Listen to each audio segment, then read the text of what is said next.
आजको कार्यक्रमको यो 95औं अङ्कको हाम्रो विशेष व्यक्तित्व अग्रज व्यक्तित्वहरू दुईजना प्राध्यापक डाक्टर बासु काफ्ले सर जो हाम्रो टावर पर्सनालिटीको रूपमा लिन्छौँ हामी हाम्रो शिक्षाविदको रूपमा सरसँग हामी गुरुका पनि गुरु भन्छौँ। सरबाट हामीले धेरै कुराहरू लिएका छौँ र लिइरहने पनि छौँ। आज एकजना हाम्रो अतिथिको रूपमा सर हुनुहुन्छ भने अर्को दोस्रो आदरणीय व्यक्तित्वको रूपमा चाहिँ सहप्राध्यापक डाक्टर गङ्गा गौतम सर हुनुहुन्छ। उहाँ चाहिँ निर्देशक हुनुहुन्छ खुला तथा दूर शिक्षा कार्यक्रमको। सरसँग शालीन व्यक्तित्वको रूपमा दुवैजना सरहरूलाई हामी लिन्छौँ र हामीले सरहरूबाट धेरै कुरा सिकेका छौँ हामीले पछिल्लो पुस्ताले।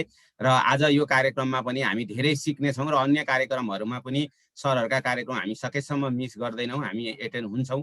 त्यसै गरिकन आज चाहिँ हामीले यो 21औं शताब्दीमा शिक्षाको गन्तव्य भनेर नीति पाठ्यक्रम जनशक्ति व्यवस्थापन अनुसन्धान र पेपरलेस शिक्षा भनेर राखेको छ। यो अहिलेलाई सान्दर्भिकै हुन्छ भन्ने हिसाबमा यो टपिक राखेको हो र केही समय अगाडिदेखि चाहिँ यो शिक्षासँग सम्बन्धित रहेर कार्यक्रमहरू गरौँ भनेर 94 अङ्कदेखि फेरि पहिला पनि शिक्षासँग सम्बन्धित रहेर त कार्यक्रम गरेकै हो, तर फेरि पनि गरौँ भन्ने उद्देश्य राखेर फेरि सञ्चालन भएको छ। त्यसकारण मेरा दुईजना आदरणीय व्यक्तित्वहरू लगायत जुममा उपस्थित हुनुभएका सम्पूर्ण सर म्याडमहरू र लाइभ हेरिरहनुभएका सम्पूर्ण व्यक्तिहरूलाई म नमस्कार गर्न चाहन्छु। म दिलनाथ दङ्गाल, यो कार्यक्रमको संयोजक एवं सञ्चालक र धेरै सर म्याडमहरू जोडिनु भएको छ। म सबैलाई अहिले नमन गर्न चाहन्छु, सबैलाई स्वागत गर्न चाहन्छु र 95औं अङ्कसम्म आइपुग्दाखेरि यो कार्यक्रमलाई माया गरेर सहयोग गर्नुहुने रिसोर्स पर्सनको रूपमा आउनुहुने सम्पूर्ण व्यक्तित्वहरू र अन्य अरू यो कार्यक्रमलाई यहीँ जुममा आएर फेसबुक लाइभ हेरेर र पछि युट्युब हेरेर पनि लाभ लिनुहुने सम्पूर्ण व्यक्तित्वहरूलाई पनि म नमस्कार गर्न चाहन्छु। र मैले यो लामो भूमिका नबाँधिकन आजको कार्यक्रमलाई अगाडि बढाउन चाहन्छु र पहिलो समय चाहिँ मैले आदरणीय सहप्राध्यापक डाक्टर गङ्गा गौतम सरलाई उपलब्ध गराउँछु। Sir please. गङ्गा सर। नमस्कार, सुनिन्छ राम्रोसँगै? नमस्कार सर, सुनिन्छ sir. Thank you very much. मेरो आदरणीय दिलनाथ दङ्गाल सर जसले यो कार्यक्रम आयोजना गर्नुभएको छ, मेरो आदरणीय गुरु प्राध्यापक वासुदेव काफ्ले सर र आदरणीय सर म्याडमहरू, दिलनाथ सरको इनिसिएसनमा सक्रियतामा सञ्चालन भएको यो मेरो धेरैयौँ श्रृङ्खला पर्छ। म प्राय एटेन्ड गरिरहेको छु, कहिले सहभागीको रूपमा कहिले वक्ताको रूपमा। र आज चाहिँ दिलनाथ सरले अत्यन्त सान्दर्भिक अत्यन्त महत्त्वपूर्ण विषयमा यो बहस चाहिँ सुरु गर्नुभएको छ र असाध्यै हेभी टपिक छ यो। म मेरो स्लाइड अगाडि राख्छु, त्यसपछि म सुरु गर्छु। स्लाइड देखिन्छ है? देखिन्छ। ल अब यो चाहिँ यति धेरै कुरा यसमा छ। 21औं शताब्दीमा शिक्षा भनेपछि आफै अत्यन्त समुद्र भयो। त्यसभित्र पनि फेरि नीति पाठ्यक्रम जनशक्ति व्यवस्थापन त्यसपछि अनुसन्धान अनि पेपरलेस एजुकेसन। त्यसैले मलाई लाग्छ यो के भने टपिक इन्ट्रोड्युस गर्ने सेसन जस्तो लिएको छु मैले चाहिँ। आदरणीय वासुदेव काफ्ले सर हुनुहुन्छ, त्यसैले यी सबै पाटाहरूलाई हामीले पक्कै पनि यो छोटो समयमा एड्रेस गर्न सक्दैनौँ। त्यसैले यो 21औं शताब्दी अथवा आगामी शिक्षाको हाम्रो गन्तव्य कस्तो हुनुपर्ने भन्ने विषयमा एउटा ब्रेनस्टर्मिङ ओपनिङ सेसनको रूपमा मैले यसलाई लिएको हुनाले मैले चाहिँ यो नीति पाठ्यक्रम जनशक्ति व्यवस्थापन अनुसन्धान र पेपरलेस शिक्षाको अन्तर्निहित विषयवस्तुमा जानुभन्दा पनि हाम्रो आगामी शिक्षाको ओरिएन्टेसन कस्तो हुनु पर्ला त, एउटा डिरेक्सन के हुनु पर्ला भनेर एकदम छोटकरीमा मैले 10-15 मिनटमा मैले चाहिँ त्यो अलिकति बिग पिक्चरको हिसाबले आफ्नो भनाइ प्रस्तुत गर्ने अनुमति चाहन्छु र त्यसपछि आदरणीय काफ्ले त्यसमा थप उहाँको गहन प्रस्तुतिले चाहिँ अगाडि बढाउनुहुन्छ र त्यसपछि चाहिँ हामी अलिकति प्रश्न उत्तर अनि अनुभव साटासाट त्यसमा चाहिँ जाउँ भन्ने हिसाबले मेरो प्रस्तुति धेरै लामो बनाउने मैले कोसिस गरेको छैन, किनभने लामो प्रस्तुति एक त चाखलाग्दो पनि हुँदैन, दोस्रो चाहिँ एकजनाको प्रस्तुति मात्रैले यो यस्ता खालका सेसनहरूलाई इनरिच गर्दैन। जति इन्टरेक्सन भयो त्यति त्यसलाई चाहिँ राम्रो हुने भयो हुनाले म चाहिँ अलिकति इन्टरेक्टिभ बनाऊ भन्ने हिसाबले मेरो प्रस्तुति चाहिँ अत्यन्त छोटो बनाउने कोसिस गर्छु। अब आगामी शिक्षा कस्तो हुनुपर्छ त भन्ने विषयमा दुईटा एकदम पर्टिनेन्ट इस्यु मैले देख्छु र अलिकति यो रिभ्यू पनि हो, अलिकति अनुभव पनि हो। अब हामीले खोजेको शिक्षा कस्तो हो भन्दाखेरि भविष्यको लागि दिइने शिक्षा हो, तर कस्तो भविष्य भन्ने हामीलाई थाहा नभएको भविष्य हो। त्यसैले we are talking about education for the future which we don't know yet. Number 1 अलिकति थट प्रोभोकिङ किसिमले मैले यसलाई चाहिँ प्रस्तुत गर्न खोजेँ। अनि अर्को चाहिँ एजुकेसन, यो खास गरी 20औं शताब्दीदेखि यताको शिक्षा चाहिँ यो कन्ज्युमरिजम एजुकेसन, इन्डस्ट्रियल रिभोल्युसन पछिको एजुकेसन चाहिँ यो जब ओरिएन्टेड एजुकेसन छ र अहिले पनि हामीले त्यसैलाई पछ्याइराखेका छौँ। र जुन जबलाई भनेर हामीले त्यो अहिले शिक्षा दिन खोजिरहेछौँ विद्यालय तहदेखि विश्वविद्यालय तहसम्म, अहिले अब विद्यालयको विद्यार्थीको कुरा गर्ने हो भने अहिले जुन जागिर, जुन बजारलाई हेरेर हामीले स्कुल एजुकेसन दिइरहेछौँ, ती बच्चाहरू जागिरमा जाने बेलामा हामीले अहिले टार्गेट गरेका जागिरहरू डिसपियर भइसक्छन्। त्यसैले हाम्रो शिक्षा अहिले दिन खोजेको शिक्षा चाहिँ कति रेलेभेन्स छ भन्न खोजेको मैले। त्यसले यो दुईटा इस्युबाट मैले बहसलाई उठान गर्न खोजेँ। एउटा चाहिँ education for the unknown future, अर्को चाहिँ the skills that we are targeting at present through our education system will be obsolete the time the graduates will land in the job market. किनभने एउटा एस्टिमेटले के देखाएको छ, ग्लोबल एस्टिमेटले भन्दाखेरि चाहिँ 2030 सम्ममा अहिलेका 80% जबहरूलाई मसिनले रिप्लेस गर्छ अरे। अनि त्यो 80% रिप्लेस गर्ने जुन मसिनहरू हुन् त्यसको लागि चाहिने सिपलाई अहिलेको शिक्षाले बोल्दैन। त्यसको लागि चाहिँ त्यही खालको शिक्षा चाहिन्छ। त्यसैले त्यस्तो एउटा कम्प्लेक्स र त्यस्तो एउटा भयावह एउटा चाहिँ अवस्थामा हामी छौँ र त्यस्तो बेलामा चाहिँ हामीले यति ठुलो टपिक 21औं शिक्षाको गन्तव्य, नीति, पद्धति, टिचर प्रिपरेसन, अनुसन्धान, पेपरलेस एजुकेसन, त्यस्तो कुरा गरिरहेछौँ। त्यसैले यो दुईटा मेजर मुद्दाबाट मैले आजको बहसलाई अगाडि बढाउन खोजेँ। अनि त्यो दुईटा बहसको साथसाथमा हामीसँग आयो यो कोभिड भन्ने वस्तु। यो कोभिड भन्ने चिजले चाहिँ हामीलाई दुःख दियो। अनि यसले चाहिँ धेरै दुःख पनि दियो र केही चाहिँ नयाँ कुराहरू पनि ल्यायो। र भर्खर मात्रै ब्रुकिङ्स इन्स्टिट्युसन वासिङटन डिसीमा अवस्थित छ, जसलाई चाहिँ ग्लोबल थिङ्क ट्याङ्क भन्छ। त्यसले चाहिँ एकदम बेला बेलामा समसामयिक विषयवस्तुमा रिसर्च गर्छ र एकदम एभिडेन्स बेस्ड चाहिँ तपाईँको इन्फर्मेसनहरू ल्याउँछ र सेयर गर्छ। त्यसले दुईटा रिभ्यू गरेको छ। मेरो आजको प्रेजेन्टेसन चाहिँ तिनी दुईटा रिभ्यूसँग कनेक्टेड छ। वास्तवमा पहिलो रिभ्यू चाहिँ त्यसले के गर्यो भन्दाखेरि चाहिँ यो 2020 को कोभिड-19ले एजुकेसनमा के सन्देश दिएर गयो त भन्ने एउटा स्टडी भयो 2020 को डिसेम्बरमा भर्खर कम्प्लिट भएको। अनि म पनि कुनै न कुनै रूपमा त्यो इन्स्टिट्युसनसँग आबद्ध छु। म त्यहाँ केही समय रिसर्च गरेँ, अहिले पनि म केही कामहरू त्यहाँ गरिरहेको छु। त्यसमा चाहिँ एउटा रिसर्च आयो र त्यसले चाहिँ यो 2020ले कोभिड-19 को पेन्डेमिकले एजुकेसनको सन्दर्भमा दिएका केही सन्देशहरू छाडेर गएको छ र त्यसलाई चाहिँ डकुमेन्टेसन गर्ने काम गरेको छ। अब यसलाई सरसर्ती हामीले हेऱ्यौँ भने यस्तो चाहिँ तस्बिर देख्दो रहेछ।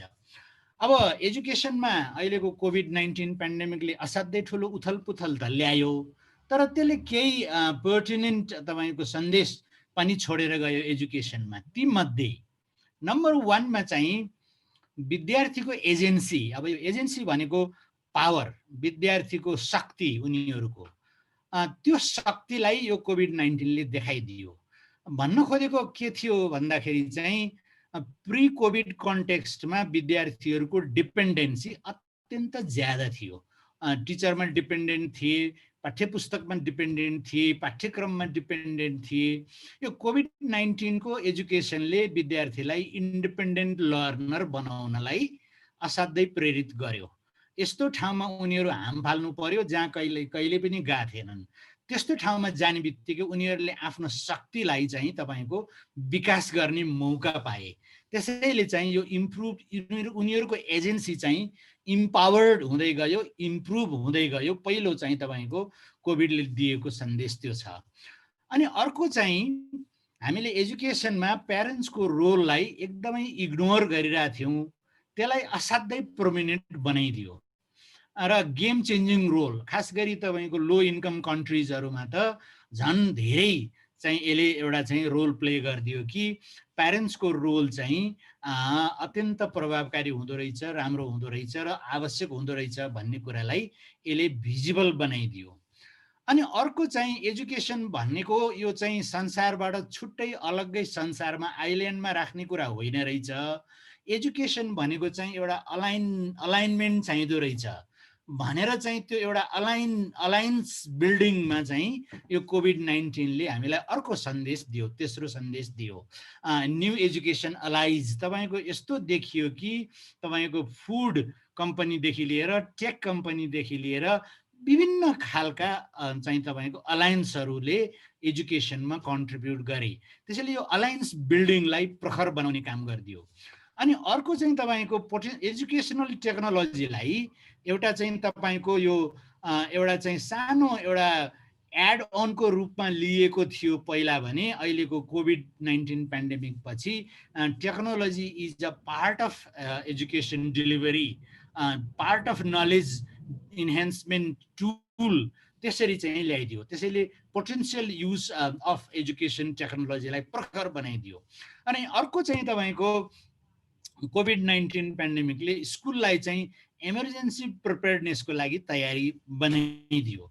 पहिला चाहिँ स्कुलहरू प्राय चाहिँ एजुकेसन इन्स्टिट्युसनहरू ग्याप फिलिङको तयारीमा हुन्थे भने अब चाहिँ यो ग्याप फिलिङको तयारीले मात्रै पुग्दो रहेछ, एउटा लङ टर्म एउटा सस्टेन एउटा इमर्जेन्सी प्रिपेयर्डनेस हामीमा हुनु पर्दो रहेछ भन्ने खालको अनुभूति बनाइदियो भने। अनि अर्को चाहिँ स्कुल र टिचरहरूप्रति चाहिँ पब्लिक सपोर्ट चाहिँ अत्यन्त महत्त्वपूर्ण हुँदो रहेछ भन्ने यो 6वटा सन्देश चाहिँ हाम्रो यो अहिले भर्खर भएको चाहिँ ग्लोबल एउटा रिभ्यूले यो 6वटा सन्देशलाई चाहिँ सूचीकृत गरिदियो। र यो कन्टेक्स्टमा अब हाम्रो गन्तव्य के हुने त भन्दाखेरि चाहिँ अब यो कोभिडले निम्त्याएको अवस्था र त्योभन्दा अगाडि मैले निवेदन गरेका जुन 2टा इस्युहरू, अननोन फ्युचरको लागि दिइने वर्तमान एजुकेसन, हामीले टार्गेट गरेको जब डिसपियरिङ हुने बेलाको अवस्थालाई अन्दाज गरेर अब हाम्रो भविष्यको एजुकेसनको गन्तव्य तय गर्नु पर्यो भन्ने कुरा मैले स्टार्ट गर्न खोजेको। अब त्यसको लागि के चाहिँ गर्नु पर्यो त भन्दाखेरि चाहिँ प्याराडाइम सिफ्ट चाहिँ जरुरत भयो। त्यो सिफ्ट भनेको के हो त, यो फ्याक्ट्री मोडल अफ एजुकेसन जसले कन्टेन्ट आउटकममा चाहिँ ध्यान दिन्छ, त्यसको सट्टा अब हामी चाहिँ ट्रान्सफर्मेटिभ मोडल अफ एजुकेसनतिर जानु पर्यो। किनभने यसले जागिर दिने काम चाहिँ गर्यो तर व्यक्ति बनाउने काम गरेन, पास्टलाई एड्रेस गर्ने काम गर्यो, भविष्यलाई एड्रेस गर्ने काम गरेन। त्यसैले पास्टमा चाहिँ स्किल इन्हान्समेन्ट गरेपछि, कन्टेन्ट मास्टरी गरेपछि जब इन्स्योर हुन्थ्यो र त्यसले चाहिँ व्यक्तिलाई पूर्ण बनाउनलाई सजिलो बनाइदिन्थ्यो। अब चाहिँ हाम्रो के छ त, असाध्यै कम्प्लेक्स र कम्पिटिटिभ र हाइली चेन्जिङ डाइभर्सिटी मात्रै नभइकन सुपर डाइभर्सिटीले जेलेको संसार भएको हुनाले अलिकति फरक खालको एजुकेसनको मोडलमा जानु पर्यो भनेर त्यसले चाहिँ हामीलाई इन्डिकेट गर्यो भन्ने कुरा मैले हजुरहरूलाई पस्केर म चाहिँ अगाडि बढ्न खोजेँ। अब यो ट्रान्सफर्मेटिभ मोडलको जुन एजुकेसनको गन्तव्य छ त्यो गन्तव्यमा जाने हो भने त्यसका आयामहरू के होलान् त, त्यसका डिमेन्सनहरू के होलान् त, जसले हाम्रा विद्यार्थीहरूलाई चाहिँ क्रिटिकल्ली सोच्दै, प्रब्लमहरूलाई समाधान गर्दै, नयाँ नलेजहरूलाई चाहिँ जेनेरेट पनि गर्दै, एप्लाई पनि गर्दै अगाडि बढ्न सकियोस् भन्ने हिसाबले चाहिँ हामीले चाहिँ सोच्न पर्यो। त्यतातिरको गन्तव्य अब हाम्रो चाहिँ बहस चाहिँ त्यतातिर केन्द्रित हुनु पर्यो। त्यसो भए हुनाले मैले अघि हजुरहरूलाई निवेदन गरे जस्तै अर्को एउटा ग्लोबल रिभ्यू भएको छ एजुकेसनमा, त्यही ब्रुकिङ्स इन्स्टिट्युसनको लिडमा, both in developing countries and the developed countries. अनि त्यसले के भन्छ त भन्दाखेरि अब हामी चाहिँ एजुकेसन रिफर्ममा चाहिँ एउटा नयाँ बाटोको खोजी गर्नुपर्छ है, एउटा नयाँ च्याप्टरको सुरुवात गर्नुपर्छ है। त्यो च्याप्टरले चाहिँ यो 21st सेन्चुरीको एजुकेसनलाई जस्टिफाई गर्न सक्छ र त्यसले चाहिँ 21st सेन्चुरी स्किल चाहिँ इन्हान्स गर्न सक्छ है भन्ने खालको छ। यो भर्खर अक्टोबरमा सकिएको यो चाहिँ स्टडी हो। यसले चाहिँ एउटा ग्लोबल रिभ्यूबाट यो एउटा 21औं शताब्दीको शिक्षाको चाहिँ एउटा गन्तव्यको चाहिँ परिकल्पना गरेको छ र त्यो परिकल्पनाले दुईटा कुराको कल गरेको छ। एउटा नम्बर 1, एजुकेसन चाहिँ एभिडेन्स बेस्ड हुनु पर्यो भन्छ। अब अघि हाम्रो चाहिँ दिलनाथ सरले जुन टाइटलमा राख्नु भएको कुरालाई हेऱ्यो भने हामी कहाँको विडम्बना के छ भने हामी कहाँको एजुकेसन, तपाईँ चाहे विद्यालय शिक्षाको कुरा गर्नुहोस् चाहे उच्च शिक्षाको कुरा गर्नुहोस्, कुनै पनि शिक्षा एभिडेन्स बेस्ड चाहिँ इन्फर्म छैन। यो चाहिँ व्यक्तिले अथवा सीमित मान्छेहरूले आफ्नो इन्ट्रोस्पेक्सनको आधारमा बनाएको चाहिँ शिक्षाको पद्धति छ। त्यसलाई चाहिँ यो एभिडेन्स बेस्ड एप्रोचले रिप्लेस गर्नु पर्यो। अब एभिडेन्स बेस्ड एप्रोच भन्ने बित्तिकै के कुरामा एभिडेन्स हामीले जुटाउनु पर्यो त भन्दा एउटा चाहिँ कसरी शिक्षण त बच्चाले भन्ने एभिडेन्स जुटाउनु पर्यो। अब यो महाभारत छ, कसरी शिक्षण भन्ने बित्तिकै कुन बच्चाले कसरी शिक्षण, कुन जात जातिका बच्चाले कसरी शिक्षण, कुन सोसियो इकोनोमिक स्टेटसका बच्चाले कसरी शिक्षण, कल्चरले, तिनीहरूको अपब्रिङ्गिङले, तिनीहरूको चाहिँ सोसियो इकोनोमिक कन्डिसन, फ्यामिली डाइनामिक्सले कसरी असर पर्दो रहेछ भनेर यति धेरै रिसर्च भएको छ। अब यहाँ चाहिँ हामी अलिकति एजुकेसनबाट बाहिर जानुपर्ने हुन्छ, अरू साइन्समा भएको एभिडेन्सलाई हामीले ल्याउनु पर्ने हुन्छ। त्यसैले पहिलो एभिडेन्स हामी केमा जुटाउनेतिर जानु पर्यो भन्दाखेरि चाहिँ हाम्रा विद्यालयमा पढ्ने, कलेजमा पढ्ने, युनिभर्सिटीमा पढ्नेहरूले कसरी शिक्षण भन्ने कुरा खोदौँ र त्यसपछि उनीहरूले अब यो 21औं शताब्दी जसलाई हामी भनिरहेछौँ त्यो 21औं शताब्दीमा उनीहरूले के सिक्नु पर्ने हो त भन्ने कुराको खोजी गरौँ। यो दुईटा कुराको खोजी गऱ्यौँ भने हाम्रो गन्तव्य क्लियर हुन्छ। त्यो गन्तव्य क्लियर हुने बित्तिकै हाम्रो पाठ्यक्रम पनि तय हुन्छ अनि अनुसन्धान पनि तय हुन्छ। जति हामीले चाहिँ त्यो लिस्टमा राखेका छौँ तिनी कुराहरू बिस्तारै खुल्दै जान्छन् भन्ने हो। अब मैले छोटो रूपमा या हाउ चिल्ड्रेन लर्न भन्ने विषयमा चाहिँ अघि मैले निवेदन गरेको ग्लोबल रिभ्यूले के देखायो त भन्दाखेरि चाहिँ विद्यार्थीले कसरी सिक्छन्, एक्टिभ उनीहरूको माइन्ड चाहिँ सदाबहार रूपमा अन भयो भने उनीहरू जति एक्टिभ भएर लर्निङ प्रोसेसमा त्यति राम्रोसँग उनीहरूको सिकाइ चाहिँ मुखरित हुँदै जान्छ भन्ने पहिलो एभिडेन्सले देखाएको। दोस्रो चाहिँ जति उनीहरू इङ्गेज हुन सके त्यति चाहिँ उनीहरू राम्रोसँग सिक्न सक्छन् भने हो। त्यसैले एक्टिभ लर्निङ, इङ्गेज्ड लर्निङ, इङ्गेजमेन्टको हिसाबले चाहिँ उनीहरूले सिक्छन्। अनि तेस्रो चाहिँ के हो भने यदि उनीहरूलाई दिइने शिक्षा उनीहरूको विचारमा मिनिङफुल हुन्छ त्यसलाई चाहिँ उनीहरूले राम्रोसँग सिक्छन् भन्ने हो। अनि अर्को चाहिँ त्यो सिकाउने चिजलाई एउटा आइल्यान्डको रूपमा छुट्टै एउटा विषयवस्तुको रूपमा हामीले सिकायौँ भने त्यो सिकाइ चाहिँ त्यति राम्रो, त्यति मिनिङफुल हुँदैन। त्यसलाई चाहिँ सोसियली इन्टरेक्टिभ पद्धतिको माध्यमबाट सिकायौँ भने उनीहरूले चाहिँ राम्रो हुन सक्छन्। त्यसैले हाम्रो शिक्षण सिकाइ चाहिँ सोसियल इन्टरेक्सन मोडमा चाहिँ जानु पर्यो भन्ने हो। अनि अर्को चाहिँ जोयफुल लर्निङको माध्यमबाट सिकाउँ भन्ने हो। र फाइनली चाहिँ तपाईँको इटरेटिभ एकदम कन्टिन्युअस रेपिटिसन, तपाईँको चाहिँ ब्याक एन्ड फोर्थ होइन, त्यसलाई चाहिँ रिसाइकल त्यस्तो खालको मोडबाट गयो भने चाहिँ विद्यार्थीहरूले सिक्छन्। त्यसैले कसरी सिक्छन् भन्ने विषयमा यिनी पाटाहरूलाई हाम्रा विद्यार्थीहरूको सन्दर्भमा हामीले चाहिँ एभिडेन्सहरू जेनेरेट गर्नु पर्यो, जसले गर्दा हाम्रो शिक्षाको गन्तव्य तय गर्न चाहिँ सजिलो हुन्छ भन्ने भयो। अब दोस्रो डिमेन्सन उनीहरूले के सिक्नुपर्छ त भन्दा मैले अघि भनेको 20औं शताब्दीको इन्डस्ट्री रेस्पोन्स गर्ने शिक्षाले चाहिँ कन्टेन्ट सिके पुग्छ भन्थ्यो। अब अहिलेको चाहिँ तपाईँको परिवर्तित सन्दर्भको चाहिँ शिक्षा जुन अन्यल भविष्यमा जाने शिक्षा छ त्यो शिक्षाले चाहिँ कन्टेन्टले पुग्दैन, अरू सीहरू पनि चाहिन्छ भनेर 5-6वटा सीलाई लिस्ट गरेको छ, जसको चाहिँ तपाईँको उदाहरणको रूपमा कोलाबोरेसन सिक्नु पर्यो। एजुकेसनमा कोलाबोरेसन उनीहरूले कन्सियसली सिक्नु पर्यो, अनकन्सियसली होइन। कम्युनिकेसन सिक्नु पर्यो, कन्टेन्ट त अभियसली चाहियो, क्रिटिकल थिङ्किङ चाहियो, क्रिएटिभ इनोभेसन चाहियो, कन्फिडेन्स चाहियो। त्यसैले यी 6वटा जुन चिजहरू हुन् यिनीहरूलाई कन्सियसली इन्टिग्रेट गर्नु पर्यो। पाठ्यक्रममा इन्टिग्रेट गर्नु पर्यो, पाठ्यपुस्तकमा इन्टिग्रेट गर्नु पर्यो, पेडागोजीमा इन्टिग्रेट गर्नु पर्यो। Conscious integration of all these elements will only equip the future students to jump into the future which we don't know yet भन्ने सन्दर्भमा जानु पर्यो। त्यसो भए उनीहरूले अबको स्ट्रेटेजिक अप्रोच चाहिँ के हुनु पर्यो त? एउटा बहसको सुरुवातको रूपमा भन्दा थीमेटिक लर्निङको एप्रोचबाट जानु पर्यो। कम्पार्टमेन्टलाइज्ड एप्रोचमा जाने होइन कि इन्टिग्रेटेड मोडमा थीमेटिक एप्रोचबाट जानु पर्यो, जसले गर्दा विद्यार्थी हाम्रा अहिलेका विद्यार्थीहरूलाई चाहिँ त्यो अहिलेको चाहिँ डाइभर्सिटी र सुपर डाइभर्सिटीले सृजना गरेको जुन विषम चाहिँ संसार छ त्यो संसारसँग चाहिँ परिचित गराउन सक्छ भन्ने भयो। अनि अर्को चाहिँ के चाहियो त भन्दाखेरि चाहिँ एकदम स्ट्रङ बेसिक एजुकेसनमा हामीले जोड दिनु पर्यो, इन्क्लुडिङ इसिडी। प्लेफुल लर्निङमा बेस गरिकन अघि भनेको एलिमेन्टहरूलाई इन्टिग्रेट गरिकन बेसिक एजुकेसनमा चाहिँ एकदमै फोकस गर्नु पर्यो।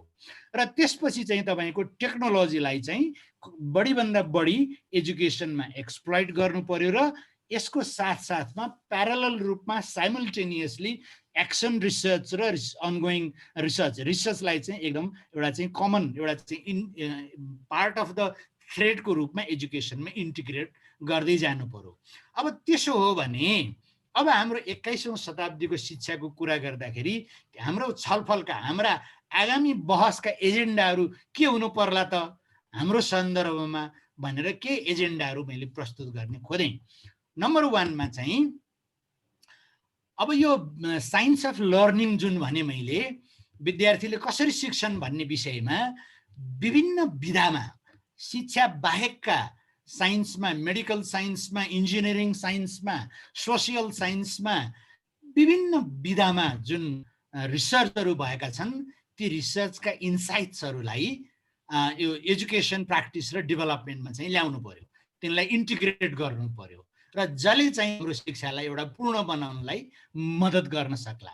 त्यसैले हाम्रो अबको शिक्षाको रिसर्च चाहिँ अन्य विधाहरूमा कस्ता कस्ता रिसर्च भएका छन्, त्यसले एजुकेसनमा कस्तो मिनिङ दिन्छ, त्यसले पाठ्यक्रममा के सन्देश दिन्छ भनेर अन्य विधाका के भन्छ भन्दाखेरि चाहिँ तपाईँको एजुकेसन सिस्टम भनेको यो ओभरअल इकोसिस्टमको एउटा पार्ट भएको हुनाले एजुकेसन सिस्टमलाई तपाईँले आइल्यान्डमा ट्रिट गर्न सक्नुहुन्न। त्यसो भए हुनाले त्यो इकोसिस्टमभित्र जुन जुन एलिमेन्ट छन् ती एलिमेन्टका इन्साइट्सलाई ड्र गर्नु पर्यो भन्ने एउटा एजेन्डा।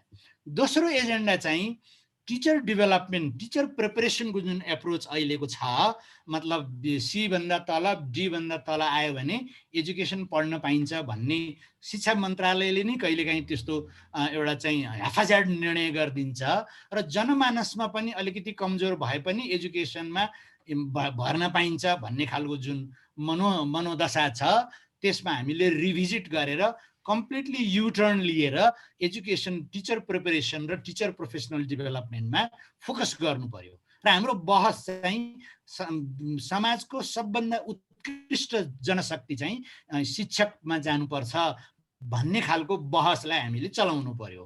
किनभने यस्तो कम्प्लेक्स एजुकेसन कन्टेक्स्टमा चाहिँ शिक्षा दिने मान्छे भनेको एकदमै डाइनामिक, भर्सेटाइल र एकदमै चाहिँ तपाईँको कम्पिटेन्ट हुनुपर्ने भएको हुनाले जुन टाइपको जनशक्ति हामीले अहिले परिकल्पना गरेका छौँ त्यो जनशक्तिले हामीले खोजेको गन्तव्यमा चाहिँ जाने शिक्षा दिन सक्दैन भन्ने एभिडेन्सले देखाएको चिज हो। त्यसैले नयाँ एप्रोच हामीले सोच्नु पर्यो। र अर्को चाहिँ तपाईँको के त भन्दाखेरि चाहिँ यो अहिले चाहिँ ब्रेथ अफ स्किल भन्छ कि एउटा चाहिँ त्यो सामान्य नलेज र सिप भएर मात्रै पुगेन कि एकदम त्यो ब्रेथ अफ स्किल, एकदम वाइड स्केलको चाहिँ स्किलहरू विद्यार्थीले सिक्नु पर्यो। मैले अघि निवेदन गरेका 6वटा सी भनेपछि ती 6वटै सीलाई एड्रेस गर्ने खालको पेडागोजिकल प्र्याक्टिस र तपाईँको एसेसमेन्ट प्र्याक्टिस हुनु पर्यो। अहिलेको एसेसमेन्ट प्र्याक्टिसले तपाईँको केलाई उ गर्छ भन्दाखेरि खालि उनीहरूको मेमोरी टेस्ट गर्ने काम मात्रै गर्छ। त्यसैले जबसम्म एसेसमेन्टमा हामीले तपाईँको चाहिँ डिपार्चर ल्याउन सक्दैनौँ, पेडागोजीमा डिपार्चर ल्याउन गाह्रो हुन्छ। किनभने एसेसमेन्टमा पेडागोजी डिपेन्ड हुने भए हुनाले त्यो एसेसमेन्टमा हामीले चाहिँ फ्लिप चाहिँ गर्ने बित्तिकै पेडागोजीमा फ्लिप गर्नलाई सजिलो हुन्छ। त्यसैले त्यो मोडबाट जाउँ भन्ने हिसाबले चाहिँ अब हाम्रो बहस चाहिँ एसेसमेन्टलाई कसरी ब्रेथ अफ स्किल नाप्ने बनाउन सकिन्छ, अब 21औं शताब्दीको सिकारुलाई दिने शिक्षा दिने खालको शिक्षक कसरी तयार गर्न सकिन्छ र अन्य डिसिप्लिनहरूमा भएका ज्ञानहरूलाई एजुकेसनमा कसरी इन्टिग्रेट गर्न सकिन्छ र तिनीहरूलाई करिकुलममा पेडागोजीमा एसेसमेन्टमा कसरी इन्टिग्रेट गर्न सकिन्छ भन्ने विषयमा चाहिँ हाम्रो बहसको सुरुवात हुनुपर्छ। मैले यति भनेर अहिले चाहिँ मैले एन्ड गरेँ। अब पछि हामी क्वेसन आन्सरमा फर्दर जाउँला। Thank you very much for listening to me, and over to you, Dilnath sir. धन्यवाद सर, गंगा सरलाई धेरै धेरै धन्यवाद। छोटो समयमा हामीलाई धेरै कुराहरू पस्किदिनु भयो, धेरै कुराहरूको उठान गरिदिनु भयो। अब सुरुवात हो यो सर। अब यसपछि फेरि सरले भनेको जस्तै यो आज एक किसिमको इन्ट्रोडक्सन जस्तै भए पनि धेरै कुराहरू आए सर, यहाँबाट पनि हामी धेरै अगाडि जान सक्छौँ। यस्तो कार्यक्रमहरूलाई फेरि पनि कन्टिन्यू गर्ने नै छु मैले, कति सक्छु सम्भव भएसम्म। र सरलाई फेरि पुनः एकपल्ट धन्यवाद दिन्छु। त्यसै गरी हाम्रो निराजन सर हुनुहुन्छ एनआरएनबाट, जसले हामीलाई जुम सहयोग गरिराख्नु भएको छ, उहाँ सरलाई पनि म धेरै धेरै धन्यवाद दिन चाहन्छु। त्यसै गरी मैले धेरै आदरणीय व्यक्तित्वहरूलाई यहाँ देखेको छु।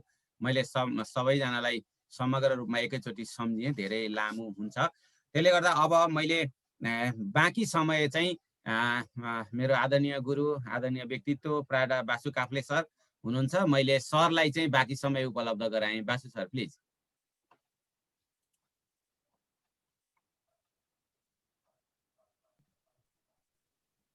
हस्, नमस्कार डाक्टर साहब। र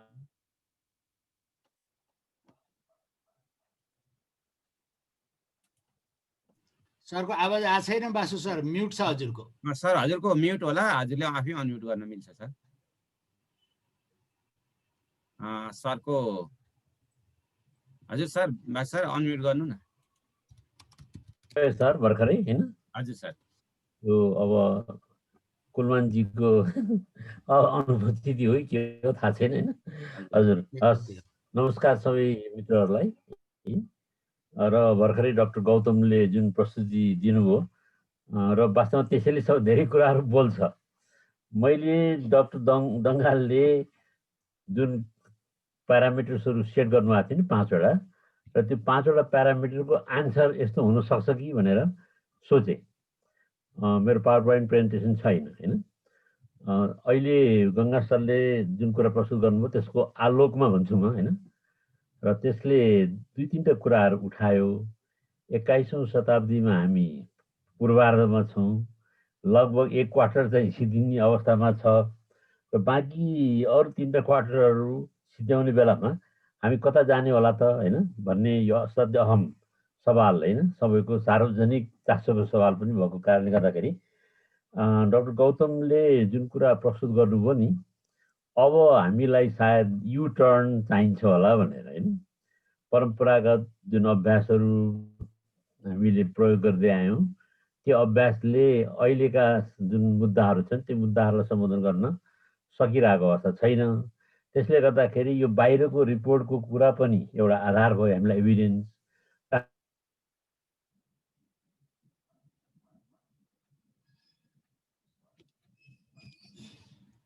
सरको फेरि साउन्ड गयो है सर?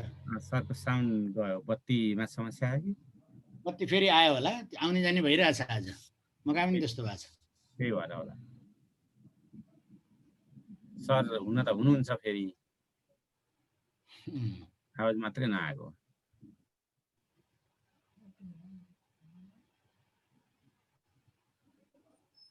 सरलाई फोनै गर्नु पर्यो। फोन गरौँ एकचोटि। फोन गर्छु म एकपल्ट। भएन भने मोबाइल डेटाबाट जोइन गर्न भने पनि हुन्छ। सरहरू एकैछिन है, म बास सरलाई फोन कन्ट्याक्ट गर्छु, एकैछिन सरी भन्छु म।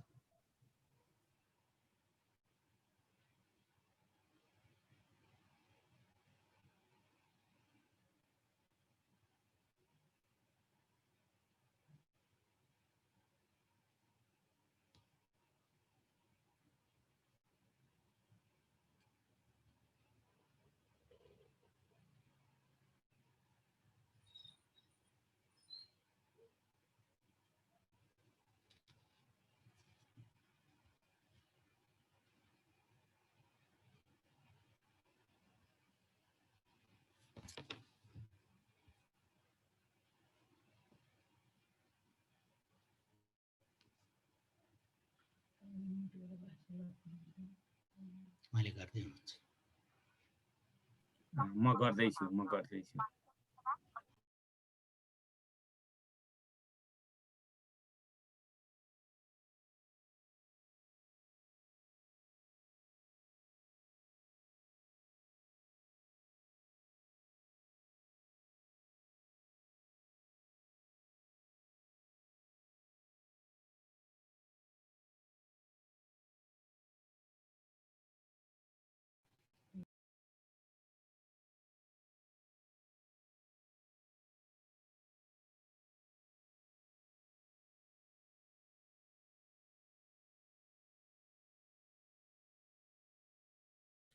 सर आउनु हो।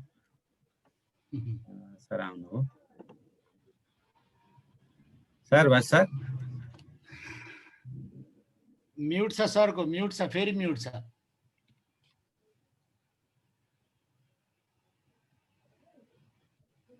सर बस सर हजुरले अनम्युट हस् भयो सर। अच्छा यो कुलमानजीलाई सम्झिराख्ने फ्रिक्वेन्सी गर्दा जस्तो छ। हजुर सर सरहरू सर म्याडम। अब मैले चाहिँ यसलाई यसरी हेरेँ, यी सबै कुराहरूले हामीलाई के चिज हैन सोच्न बाध्य पार्यो भने अबको हाम्रो पोलिसी भनेको क्वालिटी एजुकेसनको पोलिसी हुनुपर्छ। हामीले क्वालिटी एजुकेसनलाई चाहिँ 20औं शताब्दीसम्म एउटा फर्मुलाबाट हेर्ने गरेका थियौँ। त्यो फर्मुलाको नाम चाहिँ क्वेयर थियो कि QUEER थियो है।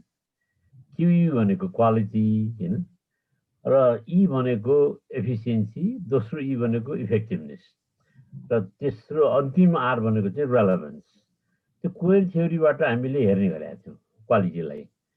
अब हामीले के भन्यौँ भने क्वालिटी एजुकेसन त अपरिहार्य आवश्यकता भयो, तर त्यसलाई यो परम्परागत रूपमा 20औं शताब्दीको अन्त्यसम्म जुन फर्मुलाले हामीले हेर्ने गरेका थियौँ, सायद त्यो फर्मुलाबाट हेर्ने नीतिलाई अलिकति हैन एक्सटेन्ड गर्नुपर्छ कि विस्तार गर्नुपर्छ कि भन्ने कुरा आयो। त्यो विस्तारमा के थपियो त भने, त्यसो भने दुईटा कुरा यस्तो थप्नु पर्यो। क्वालिटी भनेको एक्सेलेन्स हुन्छ हुँदैन, त्यो कुरा पनि आयो हैन। अब उत्कृष्टता हो एक्सेलेन्स भनेको, र त्यो उत्कृष्टतामा फेरि 2015 देखि भन्छु म तोकेर हैन, 2015 देखि के थपियो भने होइन उत्कृष्टताले मात्रै भएन, तर उत्कृष्टतामा सन्तुष्टि पनि थपिनु पर्यो भनेर फेरि उत्कृष्टतामा सन्तुष्टि पनि थपियो। तर यो QUEER को जुन फर्मुला थियो नि, त्यो फर्मुलामा अर्को ई थपियो एक्सेलेन्स है, र अर्को यस थपियो हैन स्याटिस्फ्याक्सन। त्यसले गर्दाखेरि अब 21औं शताब्दीको शिक्षाको नीतिमा यो फर्मुला अनिवार्य हैन आवश्यकता हुन पुग्यो। मैले खालि क्वेसन एन्सरको रूपमा मात्रै लिएँ हैन। र यो हुँदाखेरि हामीले के हेरिरहेछौँ भने अब जुन किसिमको रिचको कुरा गरिरहेको थियौँ परम्परागत रूपमा, पहुँचको कुरा गरिरहेका थियौँ, र पहुँचको कुरा गर्दाखेरि नै हामीले चाहिँ 2006 मा एउटा एजुकेसनिस्टले तमुलसनले के भन्यो भने कम्तीमा 4वटा कुराहरू भएपछि मात्रै हाम्रो एजुकेसन सिस्टम पूर्ण हुन्छ र त्यो एजुकेसन सिस्टममा यसको नीतिगत हैन प्रवेश हुन्छ भनेर भनेको थिए। त्यो के रहेछ भने 4वटा एमा हैन, यहाँहरू धेरैलाई थाहा पनि छ त्यो 4A अप्रोच पनि टु एजुकेसन पनि भन्छौँ हामीहरू हैन। त्यो भनेको के भने पहिला चाहिँ अभाइलेबिलिटी हैन, शैक्षिक अवसरको उपलब्धताको कुरा हो। दोस्रो भनेको शैक्षिक अवसरप्रति एक्सेसिबिलिटी पहुँचको कुरा हो हैन। अवसर उपलब्ध छ, पहुँच छ कि छैन त्यो कुराको पनि सुनिश्चितता गर्नु पर्यो। र तेस्रो ए भनेको एक्सेप्टेबिलिटी। अहिले गङ्गा सरले भन्नुभयो हैन, त्यो एजुकेसन सिस्टम यदि जोयफुल छैन, प्लेफुल छैन भने त्यो बच्चा अथवा सिकारुको लागि त्यो एक्सेप्टेबल नै हुँदो रहेछ हैन। तेस्रो भनेको एक्सेप्टेबिलिटी हो। र चौथो अन्तिम अति महत्त्वपूर्ण कुरा छ जुन 21औं शताब्दीको लागि अनिवार्य आवश्यकता पनि हो, त्यो भनेको अनुकूलता हो, एड्याप्टेबिलिटी। त्यसैले यी 4वटा कुराहरूको संयोजन भयो भने सायद हाम्रो एजुकेसन सिस्टम हैन बढी रेस्पोन्सिभ हुन्छ कि सामूहिक जुन आवश्यकताहरू छन् त्यो सामूहिक आवश्यकताहरूलाई सम्बोधन गर्न सक्छ कि भन्ने उनको एउटा अप्रोच हो। र त्यो अप्रोच मलाई पनि मन परेको हुनाले मैले यहाँसँग त हैन निवेदन पनि गरेँ। अब यसमा 21औं शताब्दीको शिक्षा अथवा गन्तव्यको हामीले कुरा गर्दाखेरि दुईटा कुरा हामीले निर्क्युल गर्नै पर्ने हुन्छ। अबको शिक्षा कस्तो हुने हो, यो मास फ्रेन्डली हुने कि एलिट फ्रेन्डली हुने, यो कुराको पनि निर्णय हैन गर्नुपर्ने हुन्छ। मास फ्रेन्डली हुने बित्तिकै यो एक्सेसको कुरा आयो, एभाइलेबिलिटीको कुरा आयो, एक्सेसिबिलिटीसम्म आयो। तर एलिट फ्रेन्डली हुने बित्तिकै यो एड्याप्टेबिलिटीको कुरा आयो। त्यो 3 तहसम्म हामी सबैमा जान सक्दछौँ। तर अन्तिम तह भनेको एलिट फ्रेन्डली हो। एलिट फ्रेन्डली भनेको छनौट प्रिय हो। छनौट प्रियतामा विश्वास गर्ने कि नगर्ने, खास गरेर चाहिँ हायर एजुकेसनको कुराहरू हामीले गर्दाखेरि हायर एजुकेसन छनौट प्रिय नै रहेछ। अब हाम्रो नेपालकै केसहरू गर्दाखेरि त अब 12 कक्षा पास गरेका धेरै कम विद्यार्थीहरू मात्रै उच्च शिक्षामा जान्छन्। त्यसैले गर्दाखेरि त्यो उच्च शिक्षा आफैमा एउटा छनौटमा हैन भर पर्ने विधा रहेछ। त्यसैले गर्दाखेरि अघि बेसिक एजुकेसनमा फन्डामेन्टल स्किल्सहरू दिनु पर्यो भन्ने डाक्टर गौतम सरको प्रस्तुति थियो।